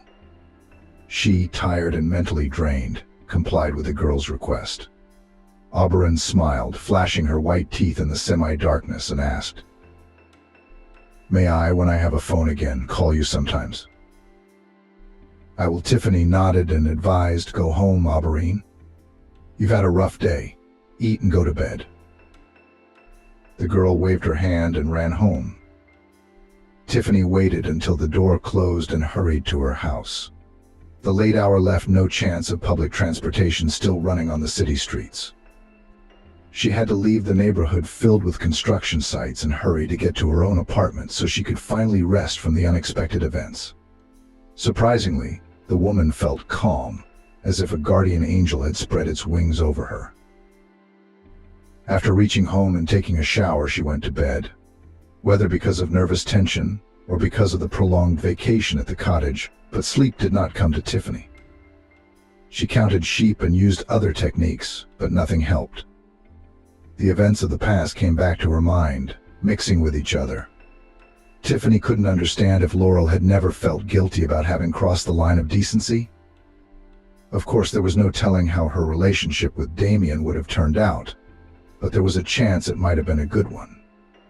Maybe they'd have children too. A separate cause for excitement was the fact that the traders now lived in the same city as her.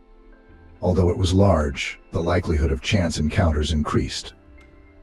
The devil dared me to linger at the dacha, and then notice the sad girl and help her. If I had known in advance whose daughter Oberon was, I would have passed by or just given money for a ticket. It's true, you can't do good without doing evil, Tiffany thought. With the accompaniment of such disturbing, provoking thoughts, she finally fell into a restless sleep. It was still a cool early summer morning, but it looked like it was going to be another hot day due to the sudden work troubles. Tiffany hadn't even remembered the meeting the night before. But in the evening, during the traditional phone conversation with Maggie's mother, the woman's sadness, again caused by the unpleasant impressions of meeting her ex-girlfriend, had returned. "I'll tell you everything," Maggie said flatly. "Daughter, you've grown up to be a wonderful, merciful person. But remember, when you lend a helping hand, it's important to dodge the kick of gratitude. Tiffany, I'm begging you, please don't feel sorry for Laurel. She chose her own fate. It's not your fault she has 4 kids now. You gave them vitamins, and that's enough. Don't show acts of support even for the children and feel sorry for Laurel. It's not their fault, of course, but you should stay away from such arch traitors who sacrifice their friendship for their own happiness. If I understand anything in life, it's that Laurel could hardly have changed for the better. Forget about her and don't think about her. What if she shows up? Send her away. It's a shame you gave her daughter your phone number. But I understand. You're tired. You're confused. It's okay, though. If Laurel has the nerve to call, block her number, and that's it. The less you talk to people like that, the better. You can't expect anything good from a sneaky traitor." Tiffany promised her mom that she would never respond favorably to Laurel's attempts to get close again, and she calmed down a little. Indeed, personally, her Tiffany was clear before her own conscience. She had helped the girl unselfishly, from the heart. And that was the end of it. Perhaps if she had known that she would run into her former friend while walking her home, she would have parted ways with the girl on the street corner and just watched her walk through the door. However, things happened the way they did, and thus there is no need to speculate as to what the if only would have been like. Moreover, no responsibility for Laurel's children is imposed on her by this act. She, Tiffany, is not an angel, a saint, or blessed. She will certainly not be able to forgive the betrayal of even 15 years ago.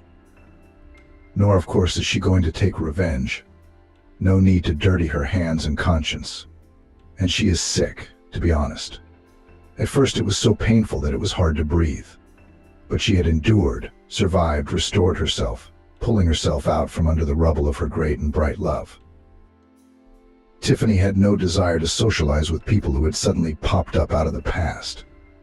Maggie's mother returned from the sanitarium, and the sincere joy and mutual love of seeing a loved one reigned again in their little friendly family. Together, the women celebrated it at their favorite dacha, a small but important event. And life continued according to the long-established order. The rest of the summer passed quietly. For a while, Tiffany was wary of receiving calls from unknown numbers, fearing to hear her daughter Laurel's voice. But gradually that fear receded.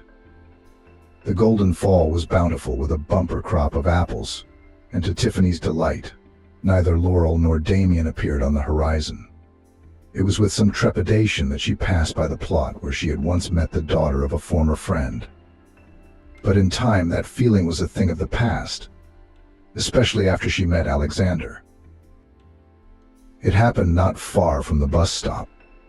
A man in a simple domestic car slowed down when he saw two women pulling carts too slowly and offered a ride. If Maggie hadn't been feeling a little unwell that evening due to the change in weather, the approaching fall, she probably would have found a reason to refuse such a courtesy. Tiffany took charge, however, and after thanking the driver for his indifference, helped her mother into the cabin. By this time, the bags were already in the trunk, carefully stowed there by a helpful man. The driver introduced himself on the way, and even took a tonometer out of the glove compartment and handed it to Maggie, suggesting that she take her blood pressure just in case, and stop by a hospital or pharmacy if she needed it. The readings were quite acceptable. After asking for the address of the new acquaintances, the man soon drove Maggie and Tiffany to their driveway, and then helped carry their bags into the apartment. Alexander refused the offered tea, but gratefully accepted a bag of apples. He also asked Tiffany for her phone number. They began to meet, and Sasha gradually became his own in the small female kingdom, helping as much as he could both at the dacha and in the apartment. Although both Maggie and Tiffany tried not to burden Alexander with their problems, he categorically refused to accept money from them for his help.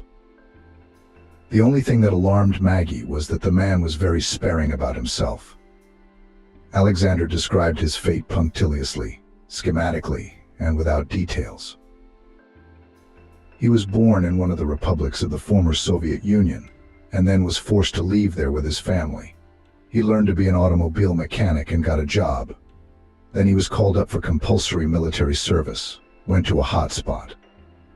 He came back, got married, divorced, no kids. He works, lives in a rented apartment, but is already looking for an apartment in the mortgage.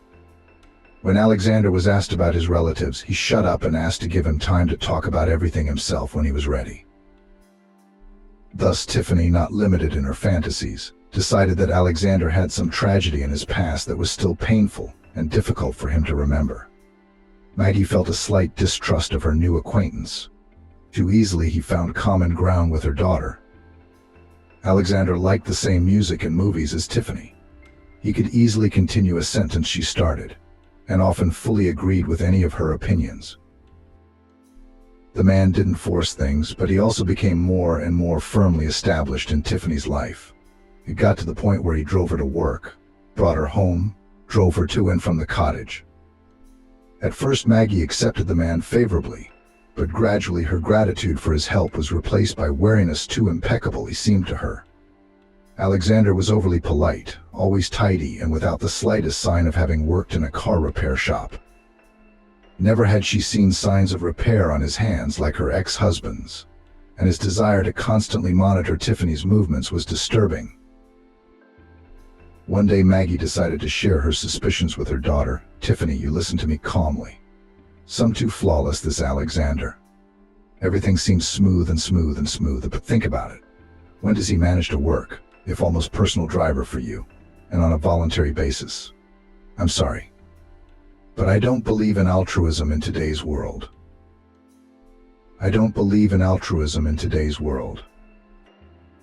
Maybe you're secretly giving him gas money from me." At least Tiffany even took a little offense. "Why, just for nothing, gratuitously. Just because he likes me? I'm not an option for a ride." After a moment's silence, the young woman tried to smooth out the harshness of the said phrase, and, as if surprised, confessed. In general, I offered Alex to pay the expenses, but he flatly refused. I think, Mom, you're worrying for nothing. Don't you and I deserve to meet a good, unselfish man? Maggie wanted to believe in a miracle, but she tried to convince her daughter not to be so quick to open her heart to Alex. That's right. You certainly deserve happiness, but don't rush, think it over calmly. After all, Alex does not show any details of his life, any emotions about the situation in the past and present. When I begin to question him, he evades answers or says what we have already heard from him, as if an actor who has studied his role and adheres to it without any improvisations. Not once has he snapped, not once has he said anything unnecessary. Okay, I understand it can be hard to remember the war, but otherwise, why is he so reserved? Tiffany only grumbled at such a claim. Mom, I can't get enough of you. Remember? Tiffany was confused. I'm sorry, Alex, I'm sorry, but we've had a busy New Year's Eve at the firm, so it slipped my mind. No offense. The man smiled and admitted not at all. I read somewhere that resentment is the province of petty people. So honey, I'm not even offended. In fact, I just wanted to do something nice for you. And since there was a Christmas tree market on the way, I thought a tree would be perfect. Maggie, listening to the conversation between her daughter and her boyfriend, was ashamed of her doubts about Alex. He sounded very convincing. Besides, the man had quietly agreed to spend the holiday with Tiffany and her mom. Part of Maggie's suspicions that Alex was married had been planted. Would a family man be so easily excused from being at home at a set table with his relatives? Hardly. On the festive evening, Alex gave Maggie a beautiful shawl in the Pavlov-Posadzki style, and Tiffany presented her with perfume. 15 minutes before midnight, the man asked for some attention and made an unusually long speech for him. Dear Maggie and Tiffany, in the past year, the most significant event for me was the chance encounter I had with you. And I think it was the greatest good fortune of my life. In fact, it was only because of you that I realized what true family support and the warmth of home means. I would love to see Tiffany enter the coming year already in her new status. I'm sorry I'm worried. The man touched, then turned to Tiffany and her mom. Maggie, please, your daughter's hands. Believe me, she'll have no reason to be displeased with me. Do you mind? Maggie looked questioningly at her daughter with happy eyes that sparkled brighter than the lights on a Christmas tree and shrugged. I think, Alex, it's worth asking Tiffany's opinion as well. Whatever she decides is the way to go. Alex nodded in agreement with the woman's words, pulled a box out of his pocket, and opening it, showed it to Tiffany. Let me put it on for you as a token of our engagement. Tiffany smiled shyly, holding out her hand to the man. Maggie wiped the corners of her eyes, trying not to smear her mascara. At the party table, Alex began to suggest options for the celebration. I think it makes sense to choose a wedding date closer to summer, sit in a cafe, and then go on vacation to your Maggie, wonderful dacha, partly thanks to which our acquaintance took place. After that, frankly, I'd like to go to the seaside for a week or so. How would you feel about that? Tiffany, will you be able to get a vacation this summer? Tiffany glowed and was already mentally calculating what period to ask her bosses for. Then she suddenly realized.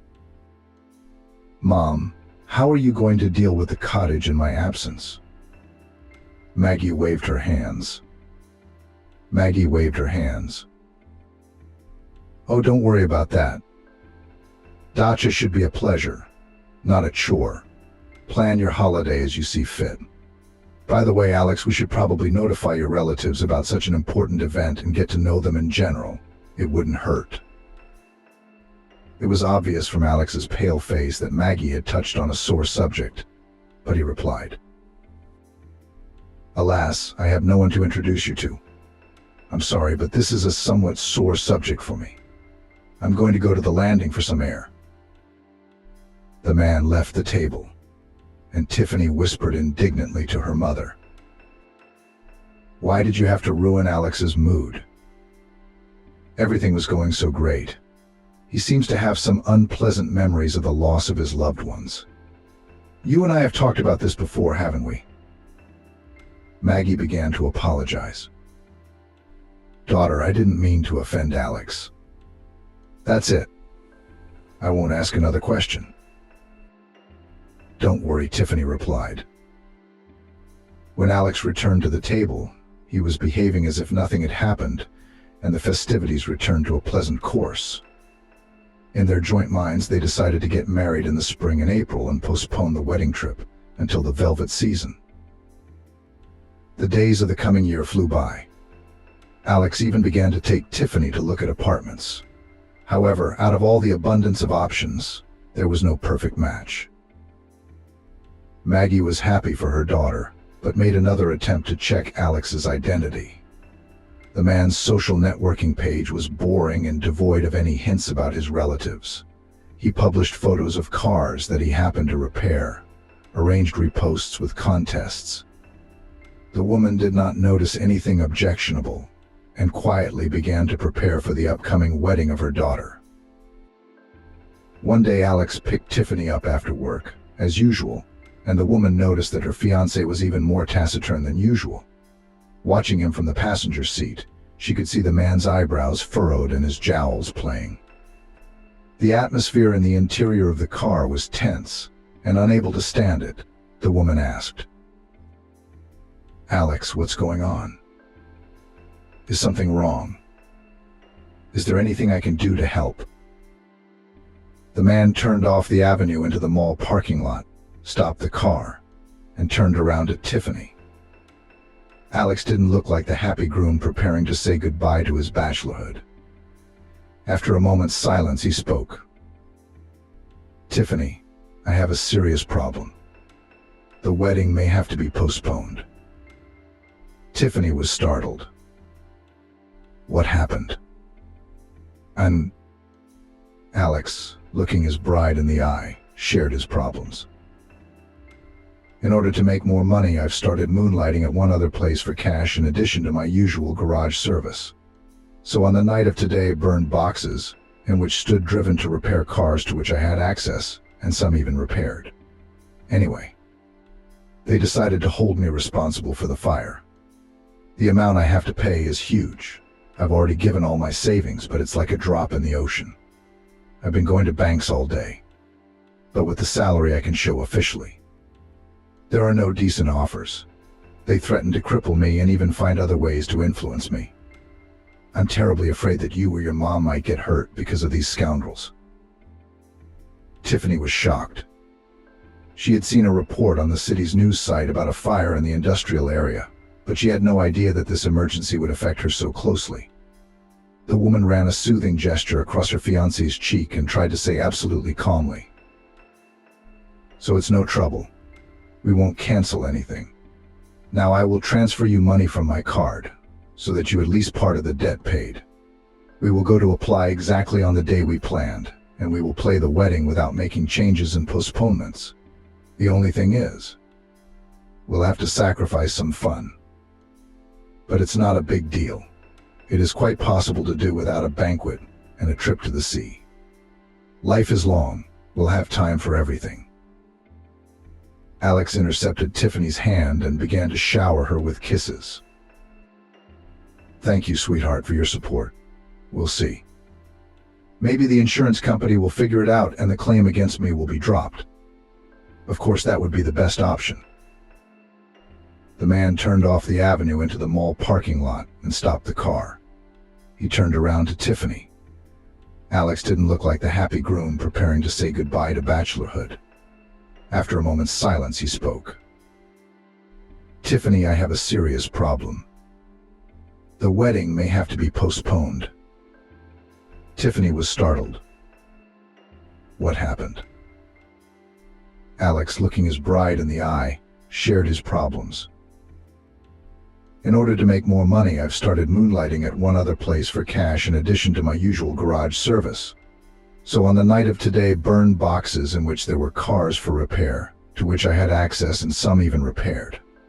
Anyway, They decided to hold me responsible for the fire. The amount I have to pay is huge. I've already given all my savings, but it's a drop in the ocean. I've been going to banks all day, but with the salary I can show officially, there are no decent offers. They threaten to cripple me and even find other ways to influence me. I'm terribly afraid that you or your mom, Maggie, might get hurt because of these rascals. Tiffany was shocked. She had seen a report on the city news site about a fire in the industrial area, but she had no idea that this emergency would affect her so closely. She ran a soothing gesture across her fiancé's cheek and tried to say absolutely calmly, "It's no trouble at all. We won't cancel anything. Now I will transfer you money from my card so that you at least part of the debt paid. We will go to apply for the application exactly on the day when we planned, and we will play the wedding without changes and delays. The only thing is, we'll have to sacrifice some fun, but it's not a big deal. It is quite possible to do without a banquet and travel. Life is long, we'll have time for everything." Alex intercepted Tiffany's hand and began to shower her with kisses. "Thank you, sweetheart, for your support. But with a rough idea of how this whole insurance business works, it's likely that the payout will be denied or come a few years later. So it is desirable and not to count on it to avoid disappointment." The lovers sat a little more in the car, and then Alex delivered the bride to the house. Running in to visit, he flatly refused. "Sorry, my dear, I'll stay in one more place now. Maybe I can earn some money there. You and I have every penny we have now." Tiffany smiled encouragingly and kissed her fiancé. "Alex, just don't overwork yourself. Don't work too hard." At home, Tiffany told Maggie's mom about the trouble Alex had gotten into and asked, "Do you think maybe we should hire a lawyer to at least try to reduce the amount of damages allegedly caused by Alex?" Maggie was shocked. She had been so taught by her father, Tiffany's grandfather, that a real man tried not to burden a woman he cared about with his problems. At the same time, she was well aware that the semi-criminal businessmen Alex worked for were quite capable of acting by any means necessary, often choosing the illegal but most effective ones. Alex could not see his fiancée for the next few days, and warned her about it by phone. "My golden, I was offered a well-paid part-time job, but I will have to go out of town. So I'm sorry I can't even get away to drive you to and from work." Tiffany took this with complete understanding. She was encouraged that the man she loved was not desperate, but was trying to work his way out of a difficult situation. She said a warm farewell to Alex and began to think about how else she could help him. Taking advantage of the few days of respite, mother and daughter began to collect at least part of the necessary amount. They had opened bank accounts, and even if it was not enough, but at least the debt would gradually decrease. Having withdrawn the money, the women took it home with all precautions and waited for Alex to show up. The man called a couple of days later, and Tiffany cheerfully informed him that she and her mother had collected another part of the money. Alex thanked her tirelessly, and it even seemed to the woman that he was barely holding back tears. "Tiffany, my love," he said, "how grateful I am to you and Maggie. I'll probably be back in town the day after tomorrow so I can finally hold you. I'll be able to sell my car, and if all goes well, we'll have a little money left over for the party. It may not be as lavish as I dreamed of throwing you, but still." It was only after the call ended that Tiffany realized how much she missed her lover. She needed him like air, although it seemed like not much time had passed since they had met. Seeing that her daughter was still anxious, Maggie tried to turn her thoughts to something pleasant. "Listen, I've got a lovely piece of fabric in my pantry," she said. "Grandma Janie got it for the occasion. Let's take a look at it and think of a dress for the wedding." Tiffany grinned. "Mom, this isn't your first time getting married. I don't need a white dress." Maggie parried. "Well, did I say the fabric was white? It's just a lovely turquoise shade that I think will suit you perfectly." Over the cares and gentle arguments about the dress, the women were a little distracted from their unpleasant worries. After all, when the hands and head are busy with the creative process, everything else seems to reduce the scale of its importance. Maggie had gone to the store when Tiffany's phone suddenly rang with an incoming call from an unfamiliar number. The woman usually rejected such calls and did so this time. However, the unknown person or persons unknown did not persist. When the trill sounded once again, Tiffany answered. "Listening." The young voice coming from the speakers was ringing, but somehow joyful. "Hello, Tiffany. This is Auberine, Laurel's daughter. We can meet somewhere crowded now so we can avoid causing unnecessary interest."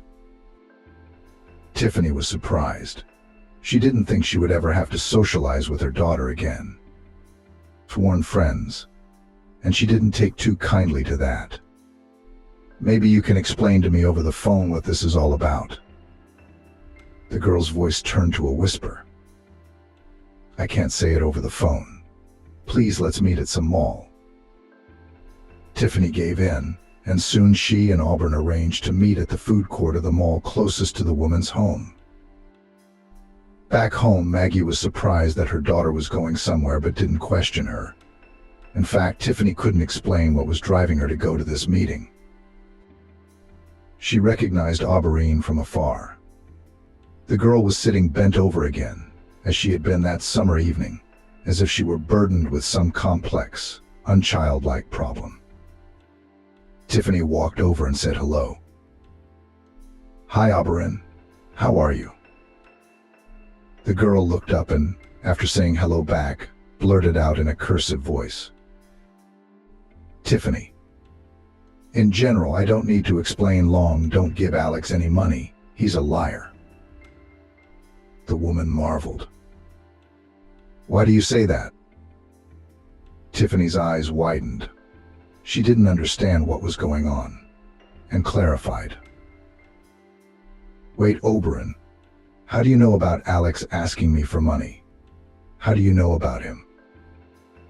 The girl was silent for a moment, then confessed. "Tiffany, in general, I'm ashamed to tell you, but your acquaintance with Alex was invented and organized by my mother. She's mad at you for some reason, when I figured it was supposed to be the other way around. So my mom decided to cash in. She said it's no good without a sucker. So she enlisted this Alex guy to help her plan. He's somehow connected to my stepfather Archie, Matthew and Janie's father. I don't know exactly where they met, either in an orphanage or when he was in juvie. Anyway, I overheard about their scheme yesterday. Alex is supposed to bilk you out of money and disappear. He's already taken the first installment off his card. But he and Archie are sure you're too shy to go to the police. The way that Hog Archie squealed yesterday when Alex told him you'd made him another sum. He drove past without a hitch. He persuaded Alex not to come back so you wouldn't think he'd dropped everything and come just for the money. Auburn continued. I've been thinking all night and half the day about whether to tell you or not, and now I've decided to tell you. I don't think you deserve to be treated so meanly. After all, you're the only one who didn't pass me by, responded to my misfortune. Gave me tasty berries. It's not right for good people to be punished by scoundrels. What happened between my mom and you is none of my business. Personally, I do not feel anything bad and partly even consider myself guilty of what is happening now. After all, my mom only became angry with you after you met her." The woman took a deep breath, as if struggling to find the courage to calm the girl. "No, Auberine, it's not your fault. For some reason, your mother has decided to make me her greatest enemy, and you had nothing to do with what she did. Thank you so much for warning me. Otherwise, I would have been in a catastrophic situation, and I would have dragged my mom into it. You can rest easy. No one will know that I figured out Alex with your help. I promise you that." Tiffany thanked Auberine once more, and sometimes struggled to comprehend the meanness, holding a grudge against Laurel's ex-girlfriend. Reaching home, Maggie immediately realized that something terrible had happened to her daughter. She looked so lost. Tiffany emotionally recounted everything that had come to light about Alex and his involvement in Laurel and her husband's devious plan. Maggie listened to the shocking information, pressing her palm to her mouth to keep from bursting into quite fair swearing at the scoundrels. Such perfidy was very hard to believe. When Tiffany fell silent, the woman still couldn't stand it. What on earth is this doing? Why is that nasty Laurel doing this to you? She's been doing bad things since she was a little girl, and she's not afraid that a boomerang for her evil deeds will come and hit her on the head. God, it's a good thing Aubrey got in your way. Otherwise, if you happen to run into Laurel in town, who could have prevented her devious plan living? And what exactly to say to the man who had taken advantage of her gullibility and intended to rob her completely? Tiffany was afraid that Alex would realize from her voice that she had been exposed. Maggie answered instead. Hello, Alex. Tiffany went out to her neighbor's house and forgot her phone. Can I take a message? Alex was polite and courteous as always. Thank you, Maggie. If you can have her call me back anytime. As soon as she gets back, I'll be waiting. Goodbye. Goodbye. The woman echoed the male caller. Goodbye.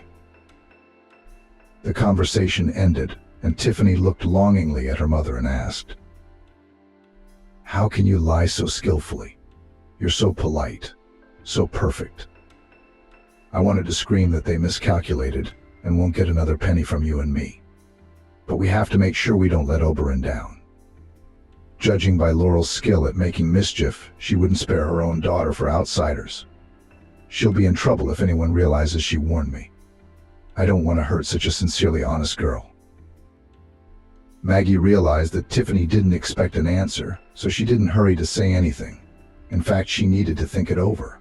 The women sat hugging each other, as if drawing support and strength from each other to withstand the betrayal that had befallen them. Eventually, Maggie began to speak carefully, choosing her words. I don't think you should talk to Alex on the phone today. Text him that you're tired. Especially since it's the truth. And that you'll wait for him here at our place. He's supposed to be here tomorrow, Saturday. Tiffany nodded, and Maggie continued to share her plan. Great. So tomorrow morning, you and I will go and deposit the money in the bank.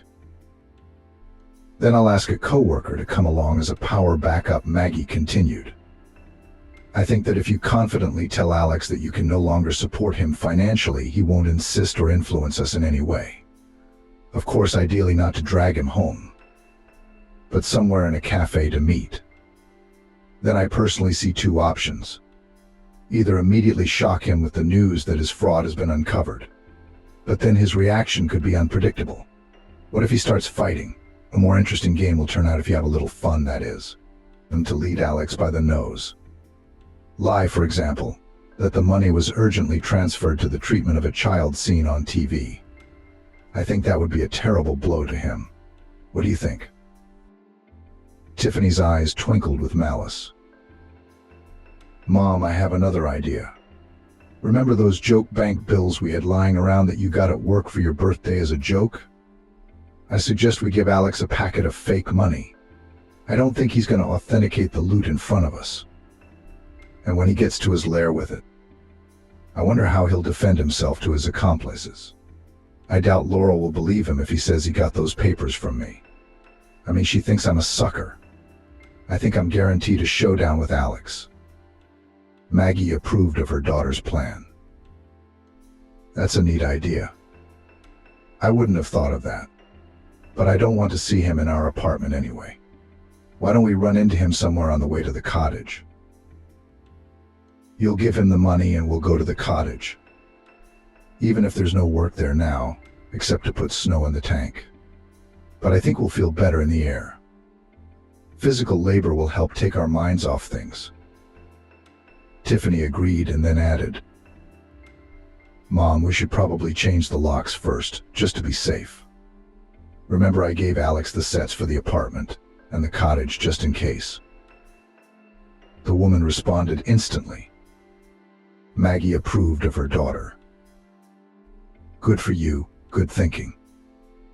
I'll call Valentin Antonovich and ask him to help." While Maggie was making arrangements with her colleague, Tiffany watched with unexpected joy as her mother's cheeks blushed sweetly during what seemed to be a very serious, not romantic, conversation. At least let her be lucky and love, the woman thought. Mom deserved to have a holiday on her street too. Otherwise I can't understand where justice is in life at all. Valentin Antonovich quickly got to his colleague's apartment and soon was already dealing with the task at hand. Watching the working man and her mother, Tiffany clearly noticed that there was a strong mutual sympathy between them. Valentin did not refuse to have dinner at the hospitable apartment or to go to the dacha together the next morning. Maggie briefly, without details, told about the upcoming event, and the man said sternly, "The idea is great, but still, for the sake of order, I would still to the police to file a fraud report. At least maybe these swindlers are still wanted for some crimes. And in general, if they are not even brought to justice, so at least they'll grind their nerves." "That's good." After Maggie saw the guest off, Tiffany asked her mother, "Did you notice the looks Valentin Antonovich was throwing at you?" The woman was visibly embarrassed. "Oh, you say that too, we're just buddies. Though of course I like him very much. But I somehow already got used to live without a man in my space. Even somehow I remember with horror what it was like constantly ironing shirts, looking for paired socks, cooking with huge pots. No, that kind of selflessness mode is only possible when there is love or strong financial motivation. Why are you looking at me like that, daughter?" Alas, but in today's world, financial backing is the perfect fertilizer, you might say, for romantic relationships. A very happy partnership can be cultivated. Pardon the gardening comparisons. Tiffany even laughed. Maggie, I thought you were a romantic lady, but you're a practical and rational gardener. I would strongly advise you to look at Vincent, though. Of course I'm not very intuitive, but he seemed very nice, sincere, and in love with you." The women once again carefully considered all the details of the upcoming prank. Having exposed the con artist, who did not yet know about his failure, Tiffany began to type a message. Alex's reply didn't take long to arrive. "Can't wait for tomorrow, I'm so excited to meet you. Kisses, love. I can't wait to see you and hug you. We can't wait to see you and hug you." Maggie grinned. "It's going to be an unforgettable meeting." Tiffany, Maggie, and Vincent met beforehand. The man told what he'd learned through his acquaintances in the burned-out garages. No work had been done to the cars. This argument was important so that none of the crooks would think that Tiffany had been told about the scam by someone in the Laurel family. The fighters for justice came to the stop, where the transfer of fake money was to take place, a little earlier. But the cash-hungry Alex also arrived early. He had to park his car a little farther away to avoid possible disputes and conflicts with the traffic police. Alex almost ran to his eager bride and her escort, greeting the stranger with a friendly hello. The groom nestled his lips against the bride's cheek, kissed Maggie's hand, and thankfully paid no attention to how the women roared. Alex then received a small package from Tiffany's hands. "Honey, this is everything Mommy and I have managed to collect. We just don't have anywhere else to take it. Unless we put the apartment or the cottage up for sale." Alex rushed back to kiss Maggie's hand. "Maggie, I appreciate your affection, but don't make such a sacrifice for me. Especially since with this amount of money I'll be able to satisfy the main part of the claims. Look, maybe I should write you a receipt." "Calling to the aid of all self-control," the woman replied. "What are you, Alex? What kind of receipts can there be between close people? You are going to become a part of our family, aren't you? I intend to entrust you with the most precious thing, my only daughter. What's that compared to her? Some money. Think of it as our family budget. We'd give up everything we have to get you out of harm's way. Money's just a piece of paper compared to your health. And ours and Tiffany's, by the way. Back in the 90s, you could have lost your life for less. There's no way we're willing to do that. So go pay off those bastards and come to Ryan's cottage and we'll make a life. Boil some tea in the cauldron. We'll have a rest after all these worries. Alex hugged his fiancée, shook Vincent's hand, and hurried to his car. Tiffany and Maggie sighed unabashedly. The revenge scene they devised was as precise as if they'd rehearsed it many times. Maggie, I can only imagine the fuss that will ensue when those who've been trying to scam us find the doll instead of real money, Tiffany giggled. I know. Too bad we won't be able to see their faces, her daughter said. Vincent, watching his companions having fun, advised. Well, to the cottage or to the police station. I'm going to file a report on this gang. Maggie looked at her daughter and voiced her decision. Of course, the cottage. We all discussed this situation. After all, analogs on the internet searched to represent the prospects of punishment of these swindlers. The results were not very encouraging. Tiffany transferred money to a private person voluntarily, without coercion. Proving that this Alex was scamming my daughter about his difficult situation will be nearly impossible. So we'll just have to watch how and what this Alex will say when it is discovered that the bills are not real. The call from Alex came almost as soon as the trio of resourceful vigilantes reached the cottage. Tiffany took the call, putting her smartphone on speaker. Everyone prepared to listen to the hapless con artist. Tiffany, honey, there's been an emergency. Did the bank give you the money? Tiffany tried to put a note of excitement in her voice. Yes, I got the money at the bank branch, the one next door on the first floor. What happened? Alex kept asking. Tiffany, didn't you and your mom count the money? The woman was indignant. Of course. What if there was a technical error, a malfunction of this machine that counts money? Everything was counted thoroughly. Then, as I told you, I put everything in a bag. What happened? The man wouldn't answer or back off, trying to find out the truth. Tiffany. Oh my goodness. Did you leave a bag anywhere? By any chance? Maybe you went to the store? Maggie and Vincent could barely contain their laughter. Tiffany continued her cold-blooded mockery of a cheater in trouble. Oh, Alex, I was so upset, so worried about you, I don't remember what I was doing. Okay, hold on, let me try to remember it minute by minute. My mom and I went into the bank one after the other. We got cash from the same teller. Then I put all the wads in the bag I gave you today. Oh, of course they counted them. First they asked us to seal it with a piece of paper. We said no, but they gave us banker's rubbers. Then Mom went to work. She got a part-time job so she could give you and me a wedding present.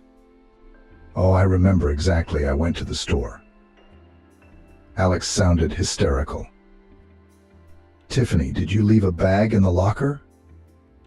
The woman's outrage was almost genuine. Alex, do you think I'm an idiot? I was carrying the bag behind my back so no one would get to it. I bought candy because I'm stressed out. I always crave sweets. Then I went home. The interrogation continued. Someone could have broken into the apartment. That man who was standing with you and Maggie today, who was he? And wasn't he at your house after receiving the money? It was getting harder and harder for Tiffany to stay calm, but she kept her cool, proving that she'd been in the theater club at school for a reason, and had even received a few honorary degrees. Well, actually, my mom trusts Vincent completely. He's a coworker of hers. He's been to our house, but he didn't have access to the package, if that's what you're implying. Alex continued to insist. Tiffany, you're scaring me. What the hell happened? Alex lost patience and flared up. What happened? What happened? Instead of real money, The bag contained gimmick bank tickets and rubber bands. So I'm trying to figure out where, at what point the real bills were switched. Come on, think back. How could this happen? You realize how much depends on it. Who would have access to the package? Tiffany was already sobbing with laughter, but she continued to play the brazen con artist. Oh, what a nightmare. How could it be? Sweetheart, listen, maybe you can drop this package off for me now, and I'll go to the police with it. Let them, as it is called, take fingerprints, as they're then fat traces, as in the TV series, allocate and determine who else touched the package, except me. Not a sound came from the speaker. It looked like Alex was gesturing to Peter and Andrew. And after a few seconds he said, "Listen, so I tore the package to shreds out of anger and confusion. There probably won't be anyone's footprints there but mine. I don't think the police will be able to help, and even if they do, it'll take them a long time to solve this case. I've got a debt to repay. I promised I'd pay back as much as I could today. Jesus Christ, what are we going to do now?" Tiffany, wiping away her tears, replied coldly, "I'll tell you what to do, Alex. Forget me forever. And don't try to get..." After buying a bouquet of lilacs from the little girl, Oberon reluctantly shuffled home. Barely entering the apartment, she froze. Aubrey was funny, such a sweet and cozy woman. Such cute, a little ridiculous individuals made her face involuntarily blurred into a smile. For some reason it became immediately clear that before you a good-natured person who will not do meanness, will not betray, is not sick of dirt. Where did such confidence come from? Small height, dense build, hilarious redhead, all some kind of sunny, with a scattering of freckles, bright blue eyes, chubby pink cheeks. She walked on the ground a little lopsidedly, like a bear cub, a marvelous shade. People with this appearance from childhood teased red-haired clown. Oberon was not exempt from this fate. Having long since come to terms with such a bright appearance, it is characteristic that the mockery after the first acquaintance with a fiery red-haired girl, and then a girl and a woman, always stopped very quickly. Oberon conquered offenders with her naive directness, unwillingness to give a vicious rebuff in return. Why offend such a harmless creature? It was more pleasant to be friends with her. In this case, Mother Nature managed to award the girl a lot of dexterity in children's games. At school physical education classes, she did not lag behind her peers. Moreover, was the leader in many pranks in the kindergarten. It was Oberon took the little gang out of the territory through a gap in the fence, as the leader led the kids to the neighboring garages, where the bravest were offered to test the ride of courage. The rules were simple: climb to the roof of one of the garages on a rickety, and someone forgotten at the gate ladder. Then you go to the garage closest to the children's institution, from which you jump into the sandbox standing by the fence. So that the friendly team was not afraid, the first to do all these simple manipulations, Oberon.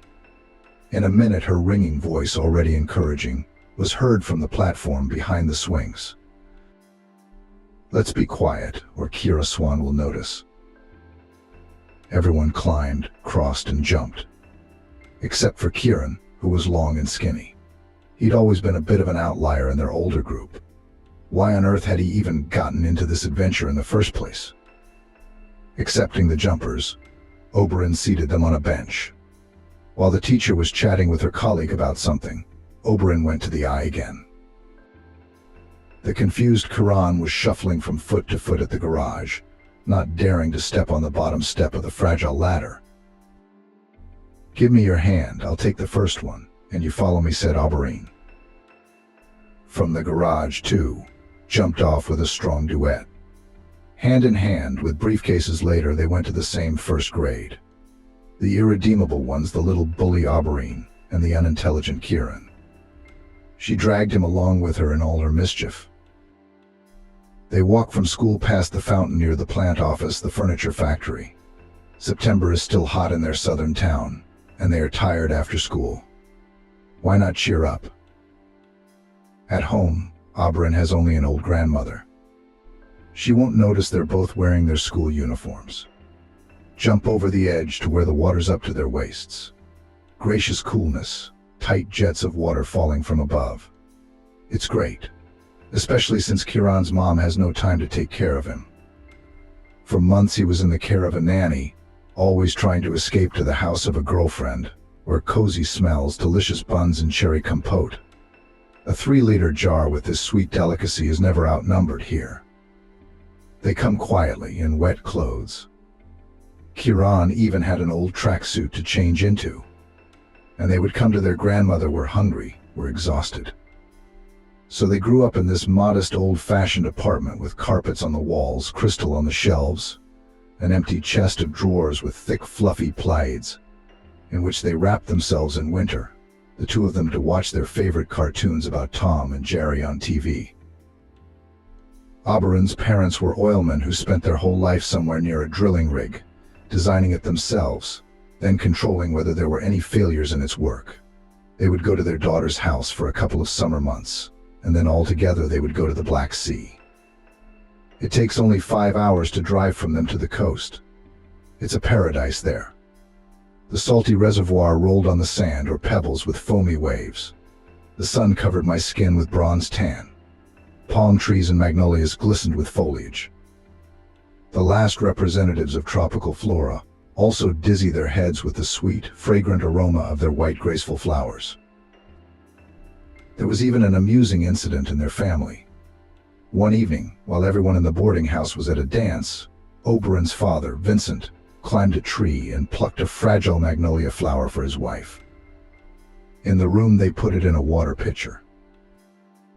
It's a good thing the maid stopped by before they went to bed to see if they needed anything. "You're out of your minds, dear guests," she gasped. "It is good if you just have a headache from this insidious plant.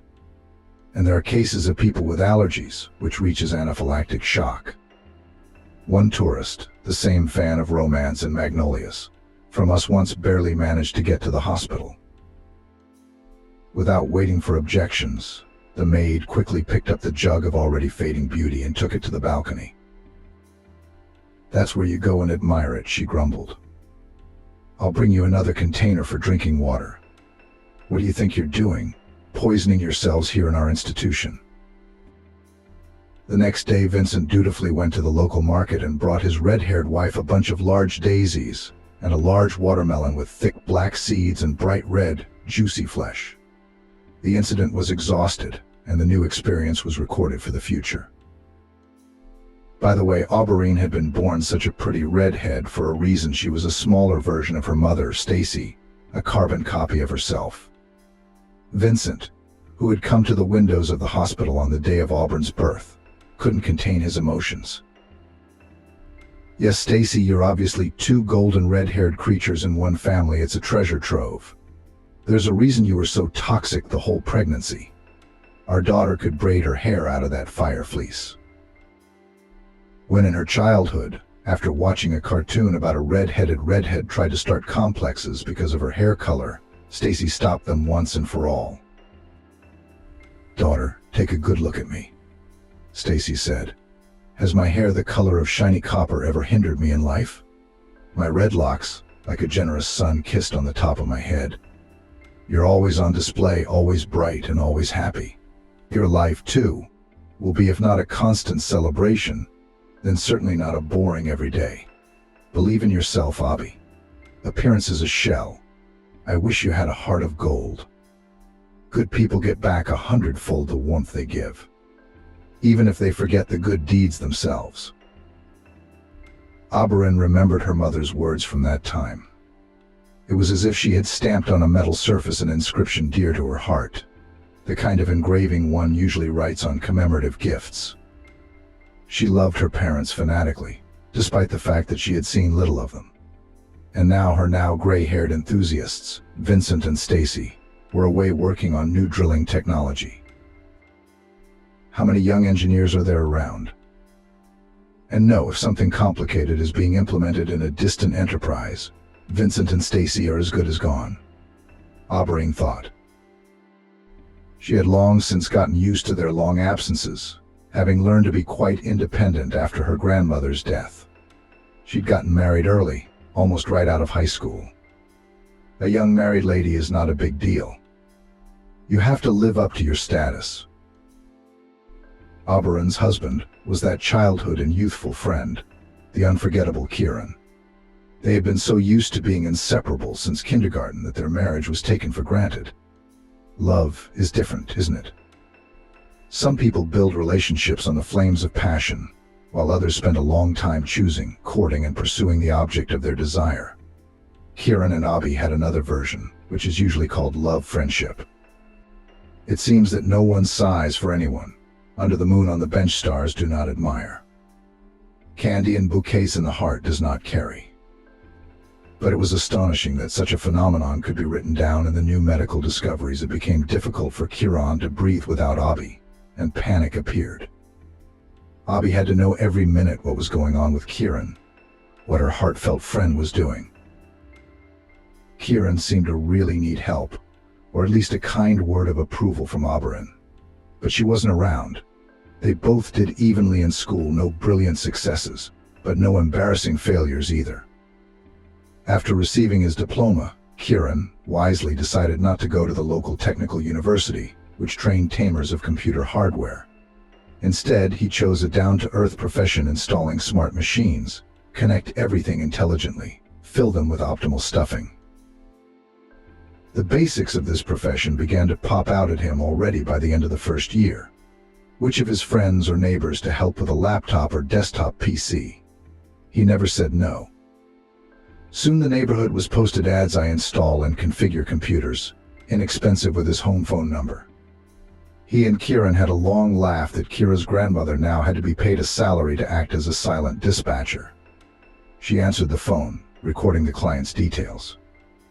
By evening, the list of those wishing to use the services of the young master was already ready. Surprisingly, there were many orders for installation and connection. Soon Kieran and Oberon could afford frequent trips to their favorite pastry shop with divinely delicious cakes and coffee. By the winter session, they had accumulated a sum of money in their unexpected expenses piggy bank. It would be enough for their common beautiful dream to see St. Petersburg in all its glory. Both of their parents were away for long periods of time, so Kieran didn't need to come home after class. He worked in the improvised workshop they had built in the apartment, coming only at night. His mother took care of her son's upbringing strictly by phone at 22 at check call. Kier, are you all right? Eating regularly, preparing for the session. Yes, Mom, everything is fine, he answered. A theatrical pause followed. Then I can work in peace. I've got a lot on my plate. And Kieran's mom would disappear again with the dial tone. He sometimes didn't even know in which city his mom was shining on the stage at that moment. Oberon and his grandparents, as she affectionately called them, were no less punctilious. Their interrogation was usually meticulous, but it was Vincent's grandmother, not Aubrey, who peppered them with questions. She reported cheerfully that everything was going according to plan, that her granddaughter had passed her credits and exams on time, without arrears. And now the girl was going with Kieran to the northern capital. Even airplane tickets have already been bought. After the conversation with her grandmother, Stacy and Vincent looked at each other. Don't even get me started, the man said. They're both 18 now. Kieran is a decent guy. I trust him. He would never hurt our girl. Aubrey has chosen a very interesting profession for herself: organizer of festive events, specialization event manager.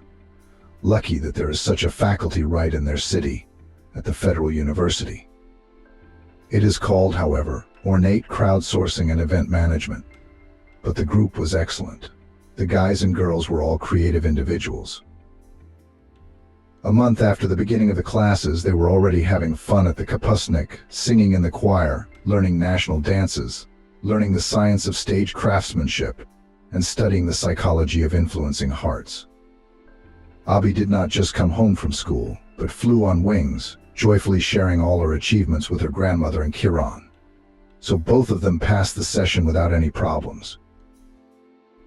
Abby and Kieran flew to Peter, a city that was both majestic and silent from the heavy frost, at lunchtime.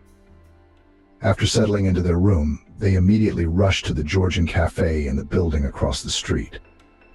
Khachapuri with cheese, khinkali filled with minced meat, hot juice and spicy Abkhazian snacks. Everything was unusual, and therefore delicious. They ordered themselves a glass of red wine like adults. Now it seemed to them that they were not students, but solid, experienced men and women. Next, everything happened rapidly. They came out of the friend zone, barely returning to the room.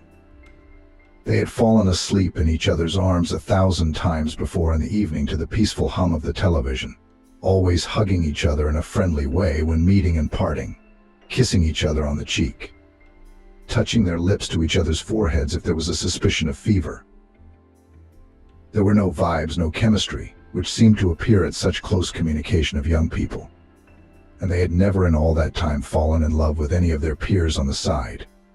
Among their classmates they were an unspoken couple, only together, only next to each other. All the gossip had bypassed them. But their hormones were dormant, not pushing them to sensual actions.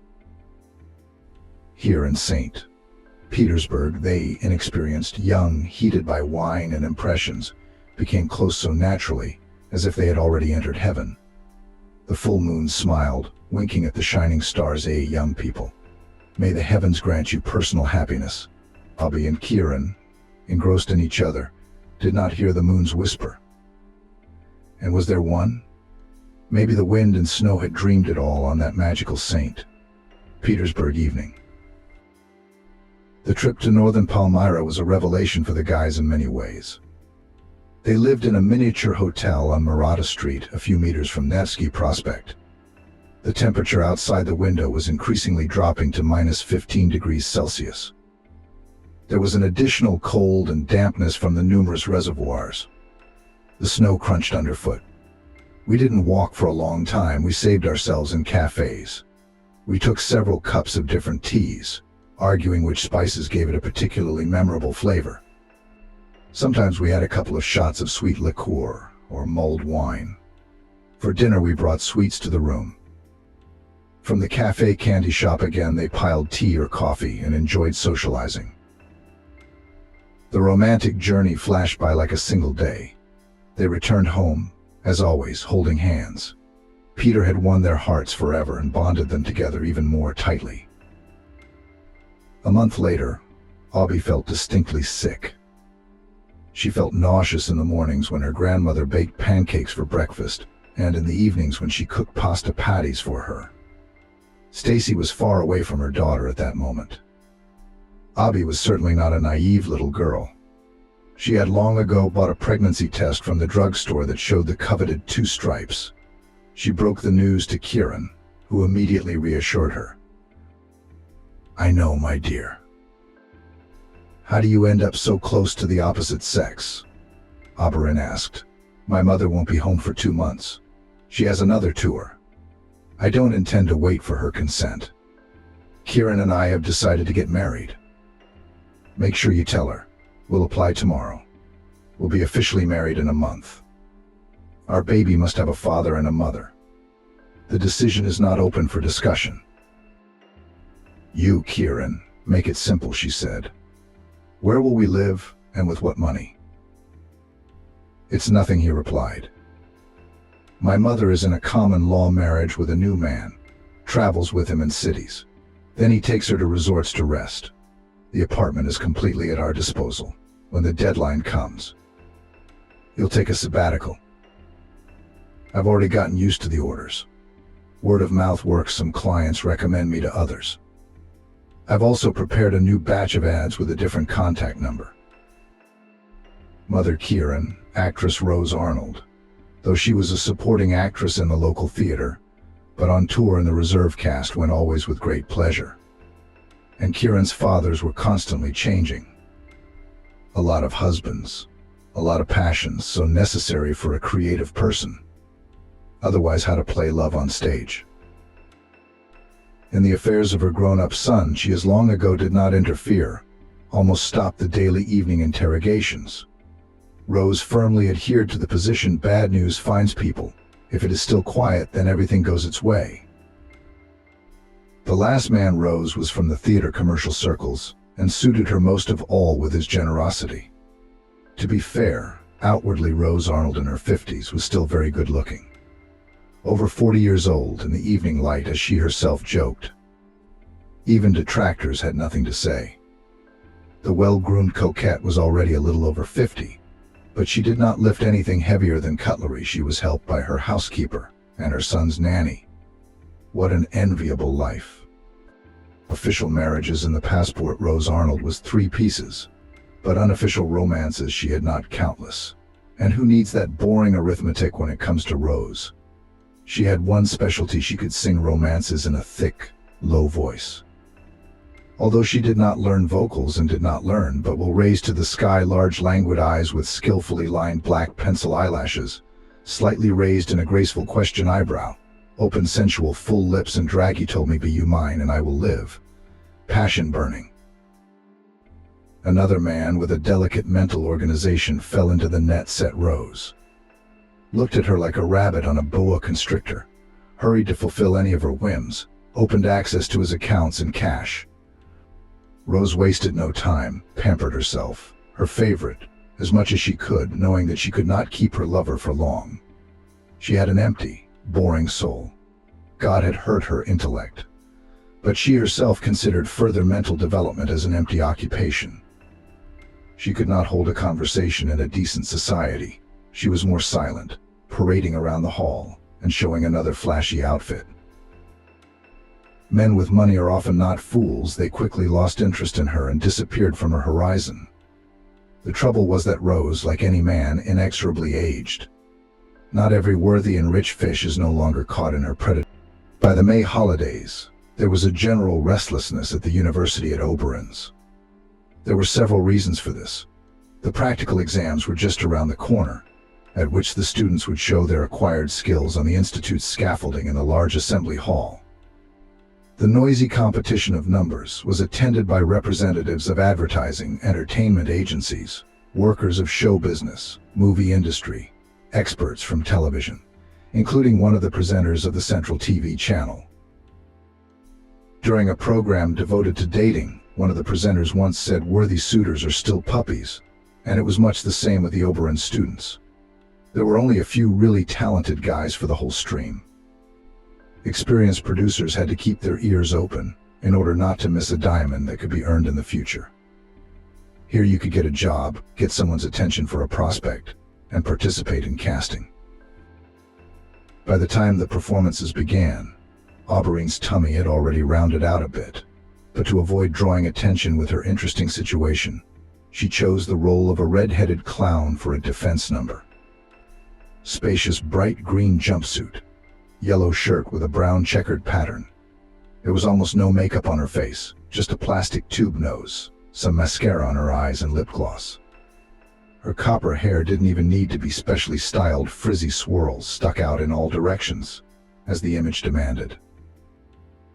The committee unanimously gave Oberon an excellent for a successful reprise.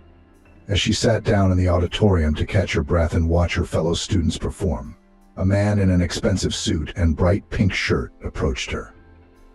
"Hello, Oberon. I enjoyed your number. I would like to invite you to perform at our corporate event." "Sorry, I forgot to introduce myself. My name is Andrei Vladimirovich. The details of our cooperation, if you agree, we'll discuss later." The bewildered Oberon didn't even have time to reply as the man disappeared somewhere. She feverishly thought that this couldn't be, because it could never be. She had created her clown carrot top not for the public, but for herself, putting into his facial expressions and gestures a part of her cheerful soul. She did not expect that her experimental image could seriously appeal to anyone. At that moment, her buddy Milachka plopped into the seat next to Auberline. "Abby, don't you get it?" she exclaimed. "The great and terrible Andrew Smolyakov himself just sat next to you. His modeling agency, Aphrodite's Favor, Has girls from all over our county signing up for auditions 6 months in advance. Do you know how he was nicknamed in bohemian circles? Janie. Who? Why Janie? Mila shrugged, just jealous of his success. His nickname is the 3 R's, which means dude, dodger, and dodger. He is an excellent swindler, but what a pro. He's got a diamond in the rough. If he spotted someone in the crowd, expect a brilliant career in the modeling business, to file on the world's catwalks, fame and fans. What kind of questions would he have for you? You're a mother, you're not in the trend, and you're pregnant. Is Andrew losing his business acumen? Oberon didn't know what to say to this agitated speech. A void in her mind. She was more concerned about why Kieran hadn't returned her phone call. She was so eager to share with him that she passed the credit she dreaded with a yay. At the same time, Andrew, to whom Mila had just sung praises, was sharing a new idea with his assistant. I found a unique person, a young lady performing a skit with a red-haired clown. It will be a furor when we release her on our stage. The contrast between natural beauty and nature's jokes on her appearance. Have you seen this person? She's a walking misunderstanding. But she's a sweetheart. A mix of red hair and spontaneity. What kind of person would take her place? The other one would have burned with shame and complexes, but this one doesn't. Apparently she lives with her head held high. I even saw a wedding ring on her hand. Found a lover of such ugliness. And Andrew, very pleased with his caustic humor, laughed. It was good that the naive Abby did not hear his words. Although who knows, maybe Andrew's words would have hurt Auberine, but would have saved her from a great misfortune. Andrew's assistant found the young woman the very next day. The background information was as follows: a famous modeling agency was planning another show. Auberine's task as a red-haired clown was to entertain the audience in the pauses when the models from Andrew's agency would be changed into the next outfits from the collection of a local designer. The action was to take place in a fashionable hotel, stylized as a medieval Gothic castle. All the capital's bowmen was to gather at this outlandish performance.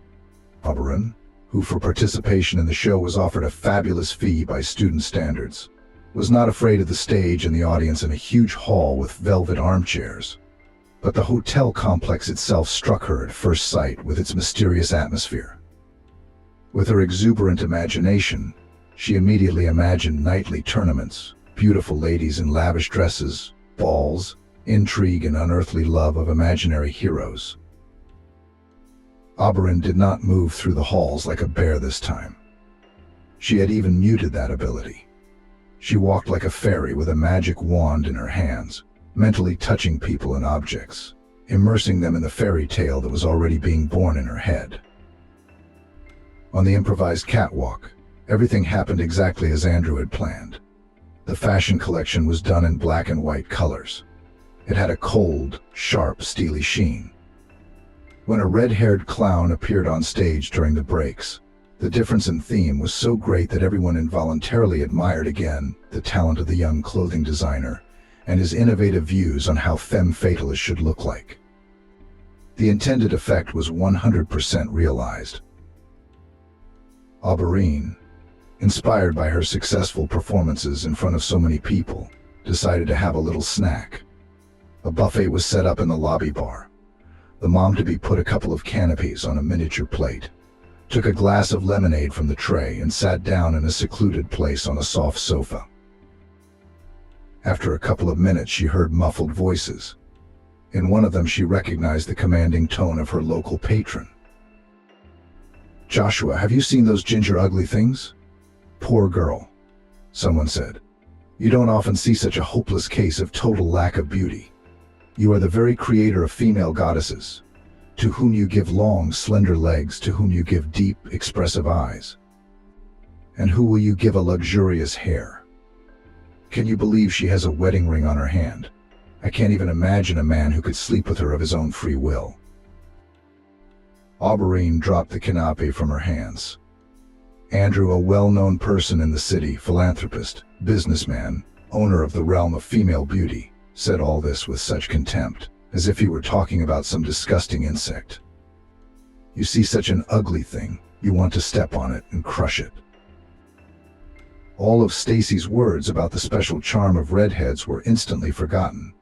In her head, as if in a cramped cage, her thoughts rattled. The program is over. I don't want to wait for any honorarium. Get out of here. Out now. Auberine ran out of the lobby bar and immediately ran into the two men talking with glasses of cognac in their hands.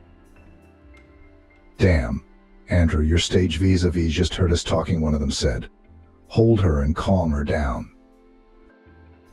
But it was no longer possible to hold Auberine, who was rushing forward. She started rapidly down the narrow spiral staircase to the first floor.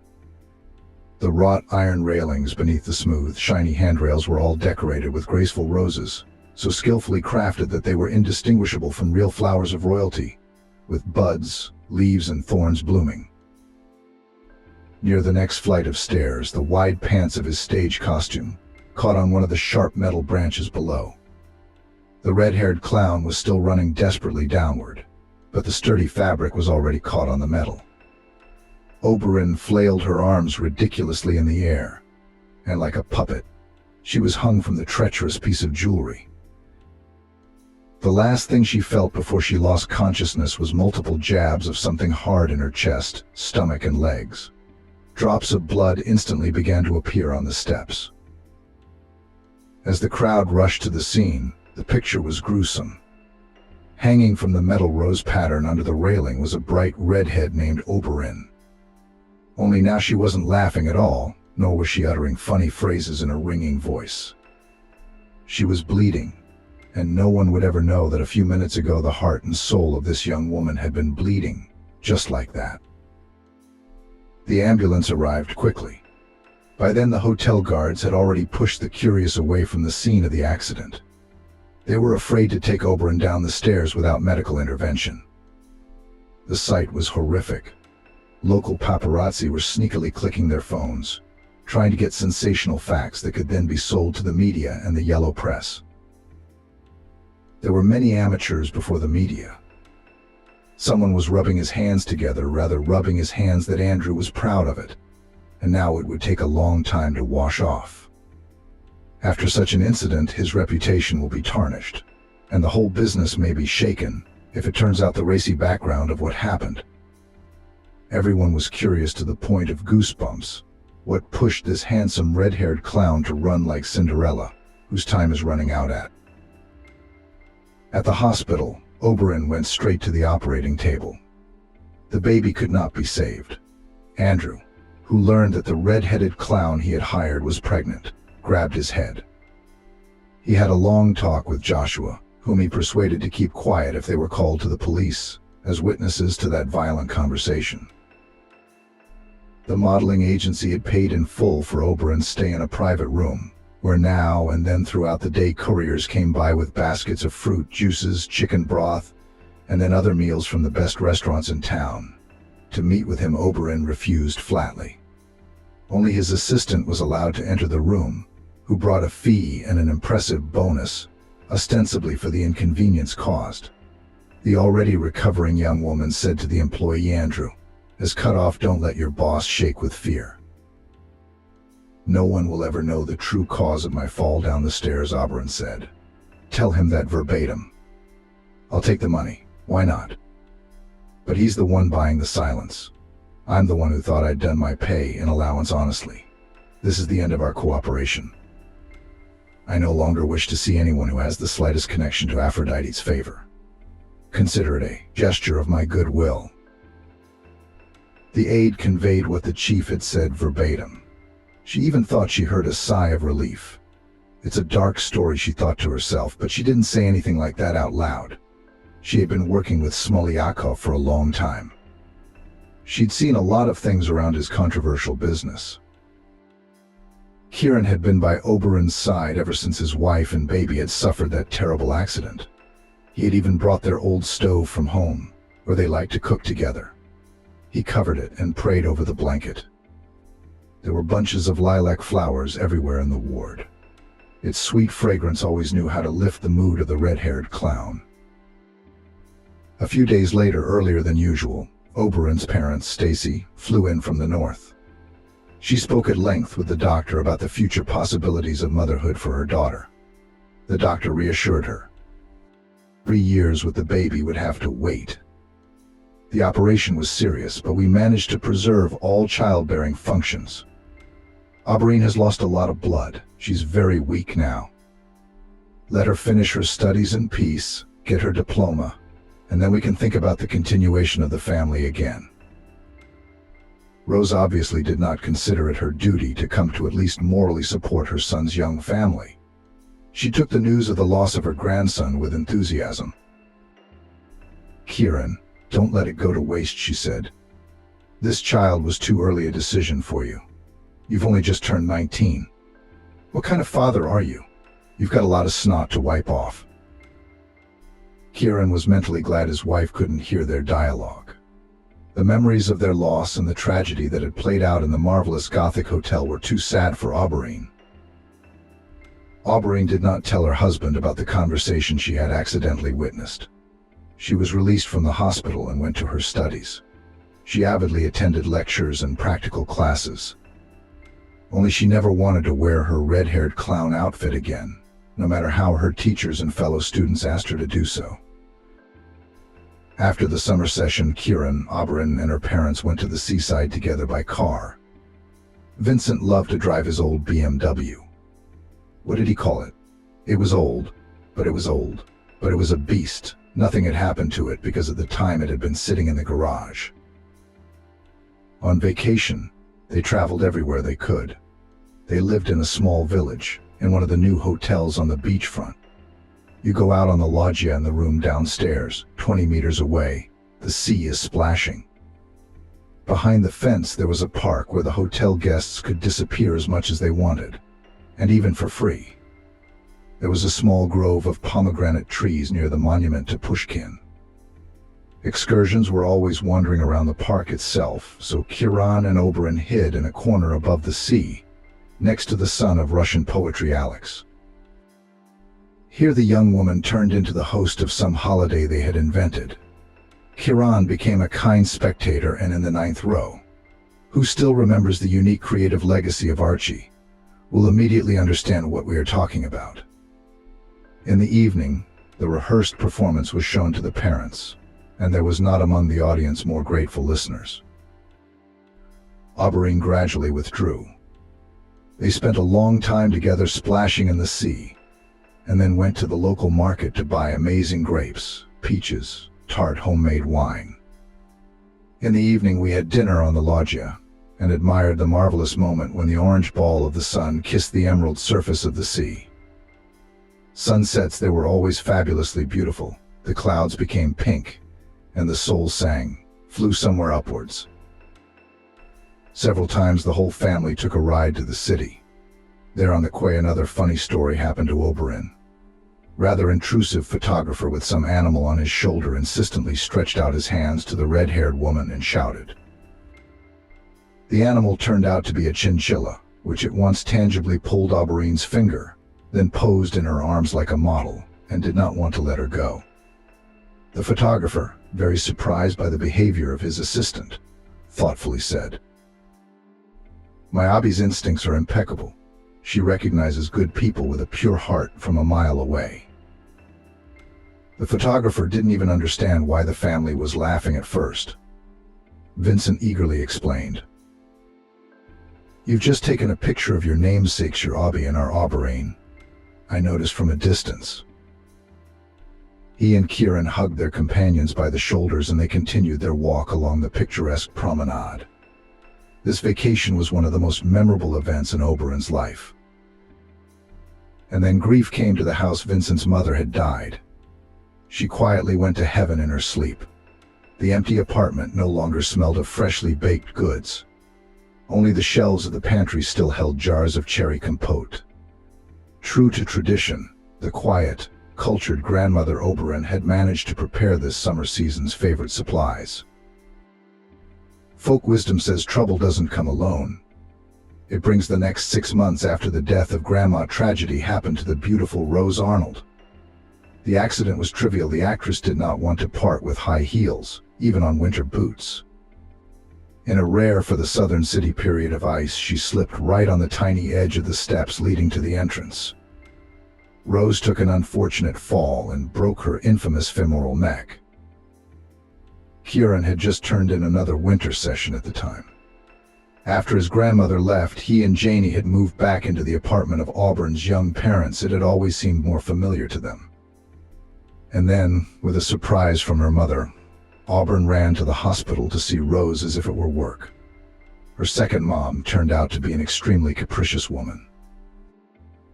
Kira Swan secretly left on the pretense of a touring emergency. It was as if she'd never been there. Kieran disappeared in the morning at the university, and then ran on the orders of his mother after the operation, which promised that she would be able to walk again after the injury. The ward and comforts were costly for the youth. Finally, after a couple months on hospital duty, all those expensive delicacies from the stores, morsels, specialty coffees, teas, and desserts, Rose Arnold was transported home with pomp, as if to the sound of an invisible orchestra, and settled on a disassembled sofa. Already on the way, she sang Oberon, either an ode to her daughter or a romance about her love for her daughter-in-law, with a mute plea in her eyes not to abandon her in such trouble. Kieran and Oberon went to live with Rose Arnold. Just a year after that tragedy with the red-haired clown. Outside the window, the fragrant lilacs were blooming again. Auberine hoped that soon her mother-in-law would recover, and she and Kieran would live their old life again. A whole year passed in labor and care for Rose Arnold.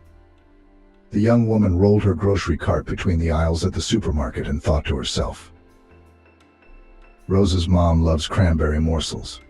We're just out of it, and I've got to find a tea bag of chrysanthemum. They say it lowers blood pressure when it's cold. With her fracture, we don't need hypertension coming out.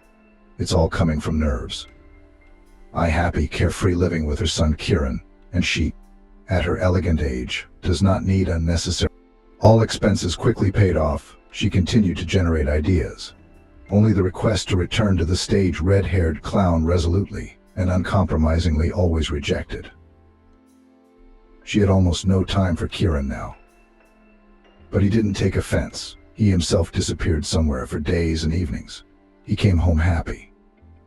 Now they could afford to pamper poor, unhappy, sick Rose with more treats: new silk pajamas with luxurious lace, elite grapes, wine, which Rose used to treat her nerves. After the operation was a year, but the promises of doctors had not yet come true. Rose Arnold did not leave the sofa, to which Janie all the time carried trays with the next wishes of her mother-in-law. The woman was clearly not suffering from a lack of appetite or requests. At the bus stop near her mother-in-law's house, Oberon saw a girl carrying fragrant lilac branches. The purple, fragrant flowers looked a little sad. They wanted to drink, to be in a moist environment. But passers-by were bustling past on their own. No one was going to buy lilacs. "How much do you want for spring happiness?" Oberon asked the young saleswoman with a smile. "How much would you give for a date with spring?" The girl cheerfully picked up the game. Oberon, who had just today received a fee for another series of birthdays, was generous, taking out a $1,000 bill from her purse. After thinking about it, she added a large Belgian chocolate bar. She was treated to it today by one of the moms of the kids who were guests at the children's party. The girl did not break down and gladly took both gifts. She tried to give Oberon the whole set of obviously barbarously broken lilac branches. The woman gave the young flower seller another warm smile and gave her a final pep talk. "Soon people will start coming back from the day shift. A lot of people like lilacs. You'll sell all you can get in no time. And I'll have enough for this many branches. Good luck, my friend." The rest of the way to the apartment, Auberine kept bringing lilacs to her nose. Her snub nose greedily inhaled the sense of spring's awakening to life. How fortunate that today's holiday had been moved 2 hours earlier. She was able to free herself at an unscheduled time. Now she would put the dough for the cookies of her grandmother's famous delicious scones. She'll probably have time to boil some borscht too. She hadn't spoiled Kieran with a home-cooked meal in a long time, Both of them had no time. They sat on half-finished products. Only Rose Arnoldovna, who had been ill for a long time, drank fresh, strong broths. She's a sick person. She's supposed to be on the payroll. I tried to open the door to the apartment quietly. Her mother-in-law liked to take a nap during the day. Why bother her? On the threshold she froze when she heard the ringing voice of her second mother, not pitiful as usual. "Bella, my dear friend. That's me. All on the main roles in the theater did not take. But in vain in me died a great actress. For 6 months I've been playing that nasty Oberon by the nose, and she doesn't know a thing." Oberon turned into a mute question. Guess what? Rose Arnold was on the phone with her pal, a makeup artist from their theater, a talented actress. "You know, we paid for the surgery back then. Well, I'm back on my feet, but I can only walk around the apartment with a stick. And that's only when I'm home alone. Oberyn, although my sister-in-law is easygoing. I just got a job. I'm about to graduate. Hunt will be looking after me so diligently." Even then she continued, flicking her lighter and lighting another cigarette. "Oh, how good it is that this is not a crypt. Red-haired Brzezina didn't give me a grandchild then. As I imagine that now there would be one more of the same ugly redhead walking around the apartment, my heart would go straight down. How my Kieran started earning good money. Wouldn't you recognize him? He's grown up, he's handsome. It's not the kind of woman who should be his date now. Oh, you don't know our big news yet. Kieran's finally met a beautiful girl and he's going out with her, soaring on the wings of love. No, I haven't seen her in person yet, but my boy has been bringing me photos of them together on his phone. She's a goddess, she's got a good face, she's beautifully built. No wonder Kieran lost his head. I gave them the keys to my country house. My son and daughter-in-law didn't know about my third husband's inheritance. I kept a mansion in the suburbs for myself for a rainy day. But seeing how Kieran is in love with this lovely creature, I could not resist at the sight of imposed on him a stupid pregnancy wife. His eyes never burned. Oberyn sat down on the grocery bags just down the hallway. Everything swam in front of Oberyn's eyes, a ball of fire growing in her head, ready to burst into shards of pain.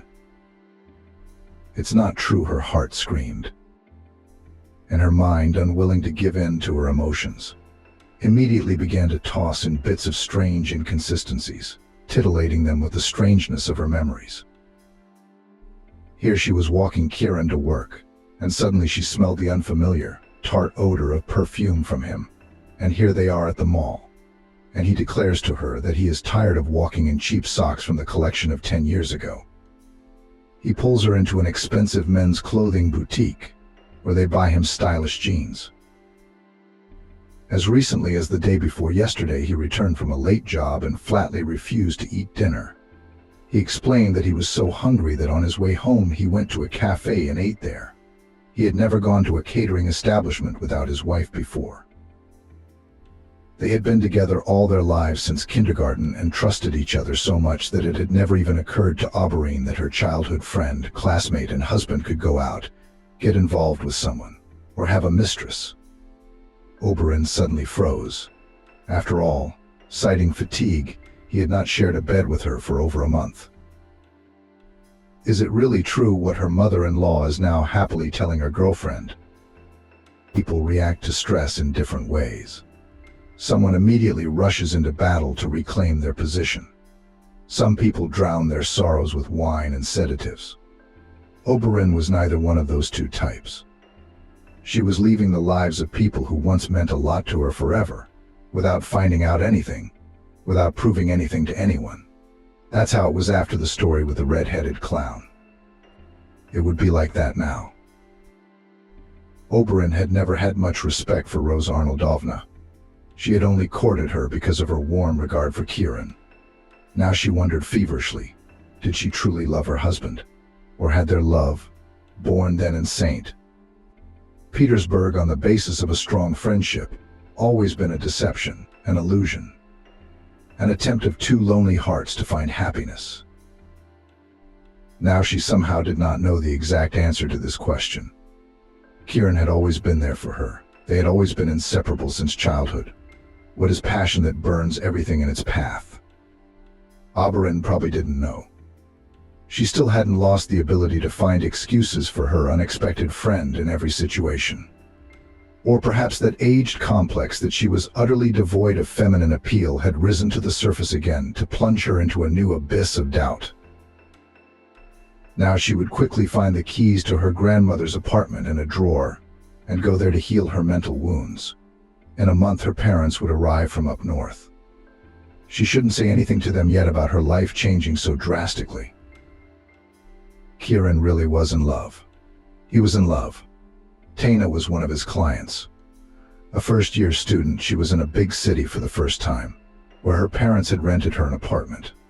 She couldn't figure out the latest model laptop on her own without her elders. Kieran, who had recently turned 21, seemed very big and mature compared to the 18-year-old fragile girl. He was about to defend his diploma, and here was a freshman. While he was dealing with her machine, she brewed him a wonderful coffee, made a mountain of delicious sandwiches, and all the while she was seen hovering around him like a light bird of paradise in her colorful kimono. His Oberyn always walked like a cute, leering bear. Taina flew around the room gracefully, enchantingly. Impressed with his new client's appearance, Kieran asked to visit the next day to see if his lovely apprentice had mastered everything. Taina looked at him with wide-open, admiring eyes, the color of blue topazes, aquamarines and sapphires at the same time. Taina's parents are farmers, but they did not let their daughter close to the quiet farm, even though she lived in the countryside. In everyday life, except for potatoes or fried eggs, we're not financially strapped. She ordered food in cafes or bought it on the way to the institute after classes. Taina was dressed with a needle, everything new, fashionable, stylish. She stood firmly on her feet. Farmers had already changed the furnishings in the rented apartment for her daughter, and every weekend they loaded a trunk full of natural products and brought them to the city. Her schooling was average. It was not the same thing to sit on the internet on social networks, to walk with friends and messengers, to communicate. She accepted Kieran's advances favorably. After a week they found themselves in the same bed, and then Taina showed him such aerobatics that he was confused. Such stunts with his wife he did not know. Taina was such a thing and obviously had a lot of experience. It was impossible to say that Kieran was not troubled by his conscience towards Oberyn. He returned home late. A satisfied Rose Arnold had clearly been fed, sitting almost happily by the television, occasionally snacking on candy or tobacco smoke. Oberyn herself was already asleep, having remembered to wrap up dinner for her husband so it wouldn't get cold. Kieran thought he was swearing to himself with his last words, promising himself to end it all at once. But as soon as he found himself in Taina's arms again, he forgot about everything in the world. Once, when Rose Arnold was in a particularly benign mood, he could not withstand the oppression of his radiant happiness and confessed to his mother that he was dying of love for a young girl. The woman, cynical to the core, asked him, "Is she even of legal age? Is this your new girlfriend? Make sure there's no trouble in that department. You've been asleep for a long time, haven't you?" Kieran nodded. Rose pointed a dainty finger in the direction of the bedroom. "What are you going to do with that redhead of yours?" "I'm more than satisfied with her care and attention. I'm enjoying myself. Even my injuries are hardly bothersome. You, my lovesick falcon, tell you what. You have many mutual acquaintances in our city. Even you with your mistress your wife did not tell you. I told you before my last official husband left me inherited a luxury country house. Arrange your dates only there, away from prying human eyes. Your girlfriend Taina will love it. You can be sure of it. And it's only an hour's drive from town. There's a woman looking after the house now. I'll arrange for her to stay on as au pair. And I'll keep Oberyn with me for as long as possible. Do you understand me?" Rose Arnold was wildly delighted with the country estate. She was still a very young and unsophisticated woman. Such luxury only seen in the movies. The actress hid this cozy nest from strangers and her friends many years, often under the pretext of departure on tour spent on the fazenda, as she called his country mansion, time with another hearty friend. Yes, even these temporary men did not admit that this expensive real estate belongs to her. Such a tidbit could turn any seemingly in love man into a real Alfonso, hunting for the treasures of an aging beauty. Aberreen naturally had no idea of such an Alibaba cave of comfort either, nor had Kieran previously known of it. He and Tana were just out of town on that spring day when Abi had fled their home for a few breaths. Tana stretched sweetly and said to Kieran, "I have an unobvious suspicion that I'm pregnant. I've been getting nauseous in the mornings, and today I was freaked out by the smell of fried fish. Tomorrow I want to go to the drugstore to buy a test. If my hunch checks out, you're going to have a serious talk with your wife. You said you never loved her. It was just a true friendship. Well, tell that to your wife now." Hearing the suggestion that his incomparable mistress might be in an interesting position, Kieran soared to the heavens. "My baby, how happy I am. I won't wait for tomorrow, and today I will announce to my mother and Oberon that I want to be only with you. Not a single tear will fall from the eyes of the mother of my future child. I will never make her heart race. I will never do anything to upset her." But at home, where Kieran returned from his date, elated by the news, everything went wrong at once. Rose Arnold sat among the soft cushions, her lips sour with resentment that she had been abandoned by everyone. A full vessel stood on the floor beside the carelessly abandoned bed. Mrs. Actress did not even think to try to carry it to the toilet, although during the day she quietly went to the restroom with a stick while no one sees. A wine glass stood lonely on the coffee table. Next to it was an ashtray full of cigarette butts. The woman was hungry and extremely irritated. Her first question was, "Is anyone in this house going to feed an old, sick, and very unhappy woman?" Looking around the apartment, Kieran realized that Oberon hadn't been home after work. There were bags of groceries standing orphaned in the hallway. When asked where she had gone, her mother replied that she never came home from work. To which Kieran argued forcefully that this was not true. Oberon had come into the apartment, but where she had gone afterwards was the interesting part. Rose Arnold froze on the spot. She knew right away what was going on. Her sister-in-law overheard her talking to Kieran. She was so careless in some of the things she said out loud. "I didn't hear that Oberon had run home. Well, whatever unforeseen circumstances caused her to leave again tonight to run errands. Let's wait. She'll be back soon," said Rose. Rose Arnold hoped to herself that her sister-in-law would come home soon. Where will she go without her and Kieran? That fat redhead, thought the actress, graciously allowing Kieran to make her a cup of tea, drink, and sandwiches. Then she dozed peacefully to the quiet sounds of voices on the television. She slept peacefully that night, unable to imagine that tomorrow morning her life would begin anew. Abi jumped out of the driveway so quickly that she didn't even realize at once that the weather had worsened. It was drizzling a nasty little rain, and the seemingly generous warmth of spring had suddenly disappeared. In addition, there was a penetrating wind that chilled me to the bone. The girl from the orphanage was still standing alone at the bus stop. The chances that she would get lucky again were vanishing before her eyes. "Why are you standing in the wind? You'll catch a cold and then lie in bed with a fever, won't you?" stopped the woman near the girl. "And who needs me? That with a fever, that without it," calmly answered her lilac lover. "And from this point, be more specific," grabbed her by the hand Oberon and dragged her behind her. "Let me in. How insistent are you?" The girl fought back weakly, trying to wrestle her already numb arm from Abi. "Everyone in our orphanage is abandoned. Everyone is abandoned. Everyone's parents don't want them. Why should strangers pay attention to us?" At first Abi stopped like a dummy. Then she realized there was no food for the two of them at Granny's house. Her old things, whatever they had, would be there. It's enough to get by for a while, but money's tight. We have to go to the supermarket again. We'll figure out who's needed and who's not needed later. In the meantime, come and visit me. Don't worry, I won't hurt you, she grumbled. What's your name? Woe is me. I am Esmeralda, said the girl. And I am 12 years old. 12? Abby looked at her puny figure doubtfully. I wouldn't give you more than 8. It was the sickness that wore me out, she explained easily.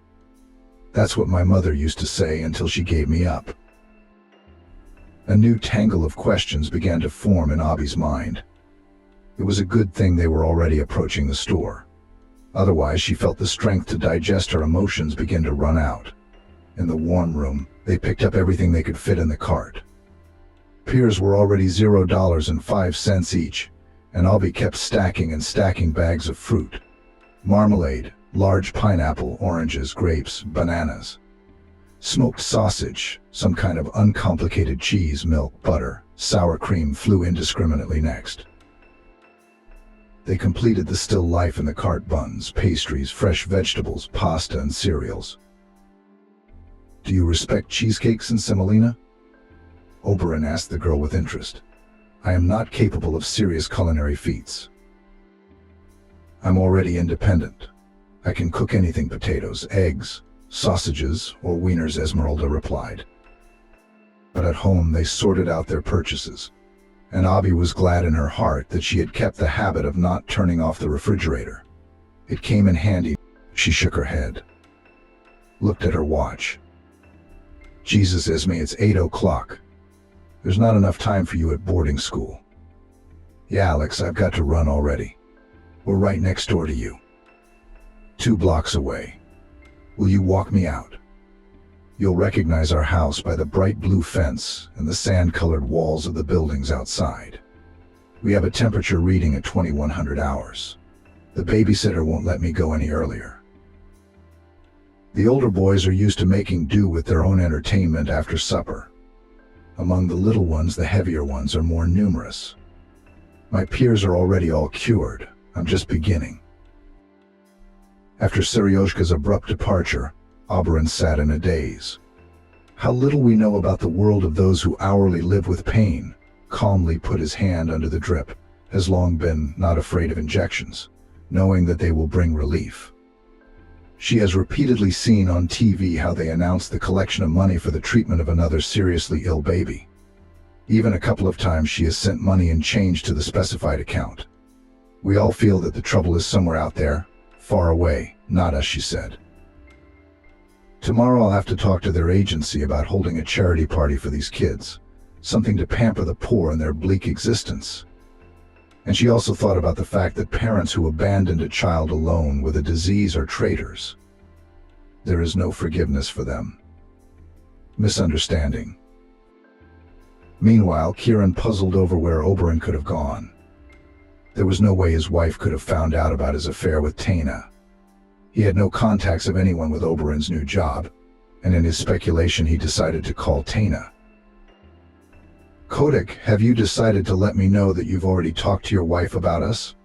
His favorite Rose asked him at once. And what was her reaction? She's as good as gone through the ground, Kieran answered her. Oh, and where will your redhead go? I'm sorry, she's not a beast at all.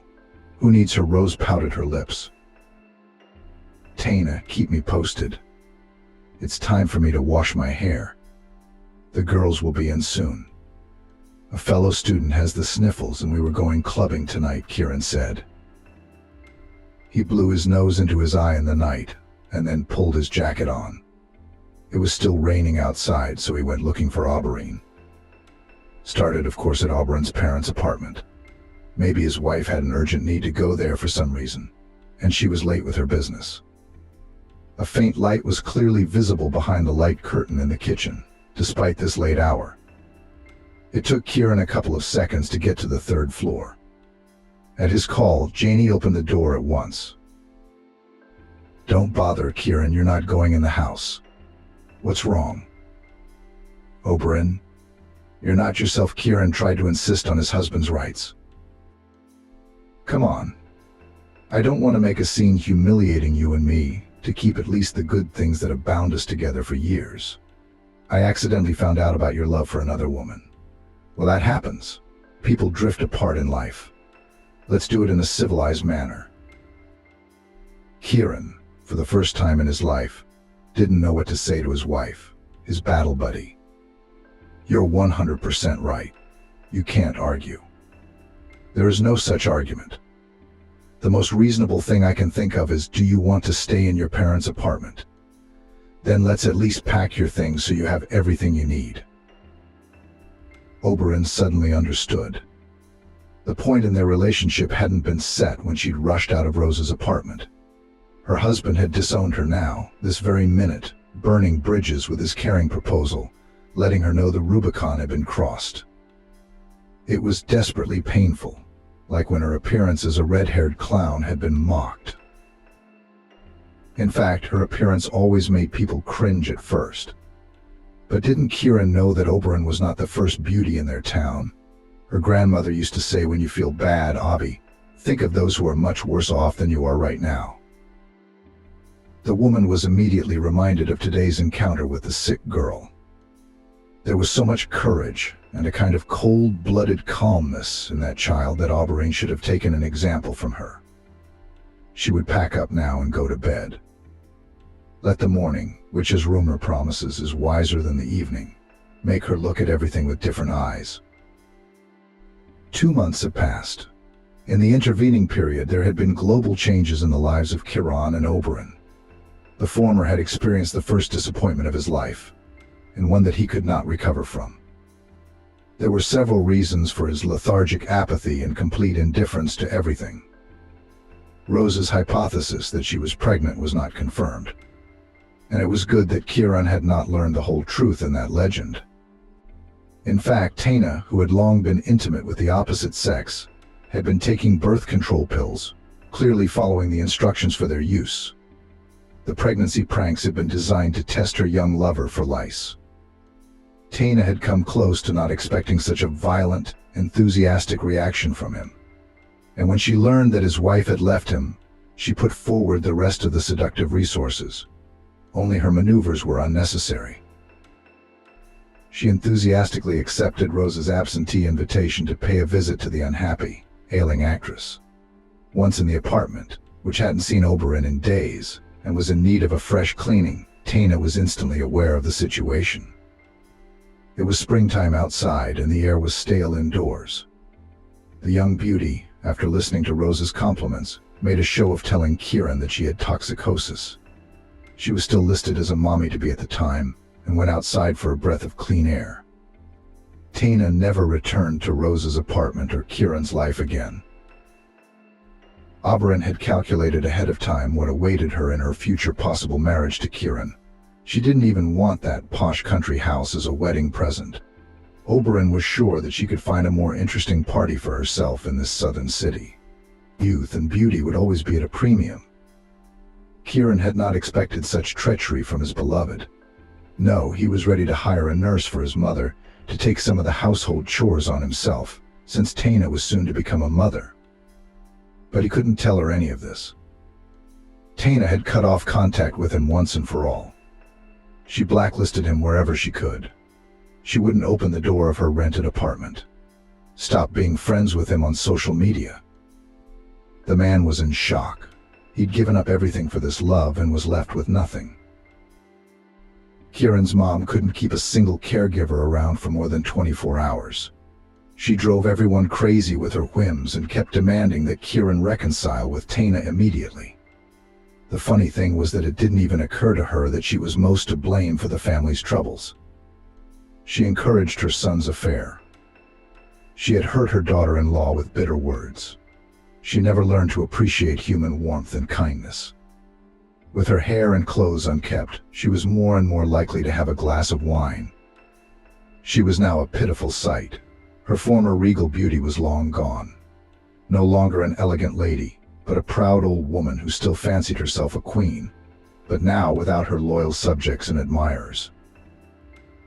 Kieran had the good sense not to bother Oberon with vain requests to return. He wondered how his ex-wife managed to keep her mother's apartment in perfect order. Oberon studied and worked. She'd gotten her diploma with honors. In her agency, she was known as an indispensable employee. Lately, she'd been seen several times in the company of Matthew, the electrician. Their friendship began unexpectedly with an unfortunate accident during a children's party.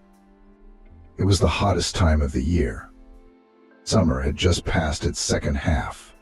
The thermometer was already afraid of heights, approaching the mark of plus 40 degrees Celsius. Split systems tiredly drove cool air in the hall for festive celebrations. On that July day, as the biggest joke, the clients had booked a themed party for their daughter based on Andersen's fairy tale, The Snow Queen. The highlight of the party was to be the outlandish ice cream cakes still waiting in the freezer. After playing around pretending to be a cotton candy snowdrift, the evening's host, Oberon, realized that something had gone wrong.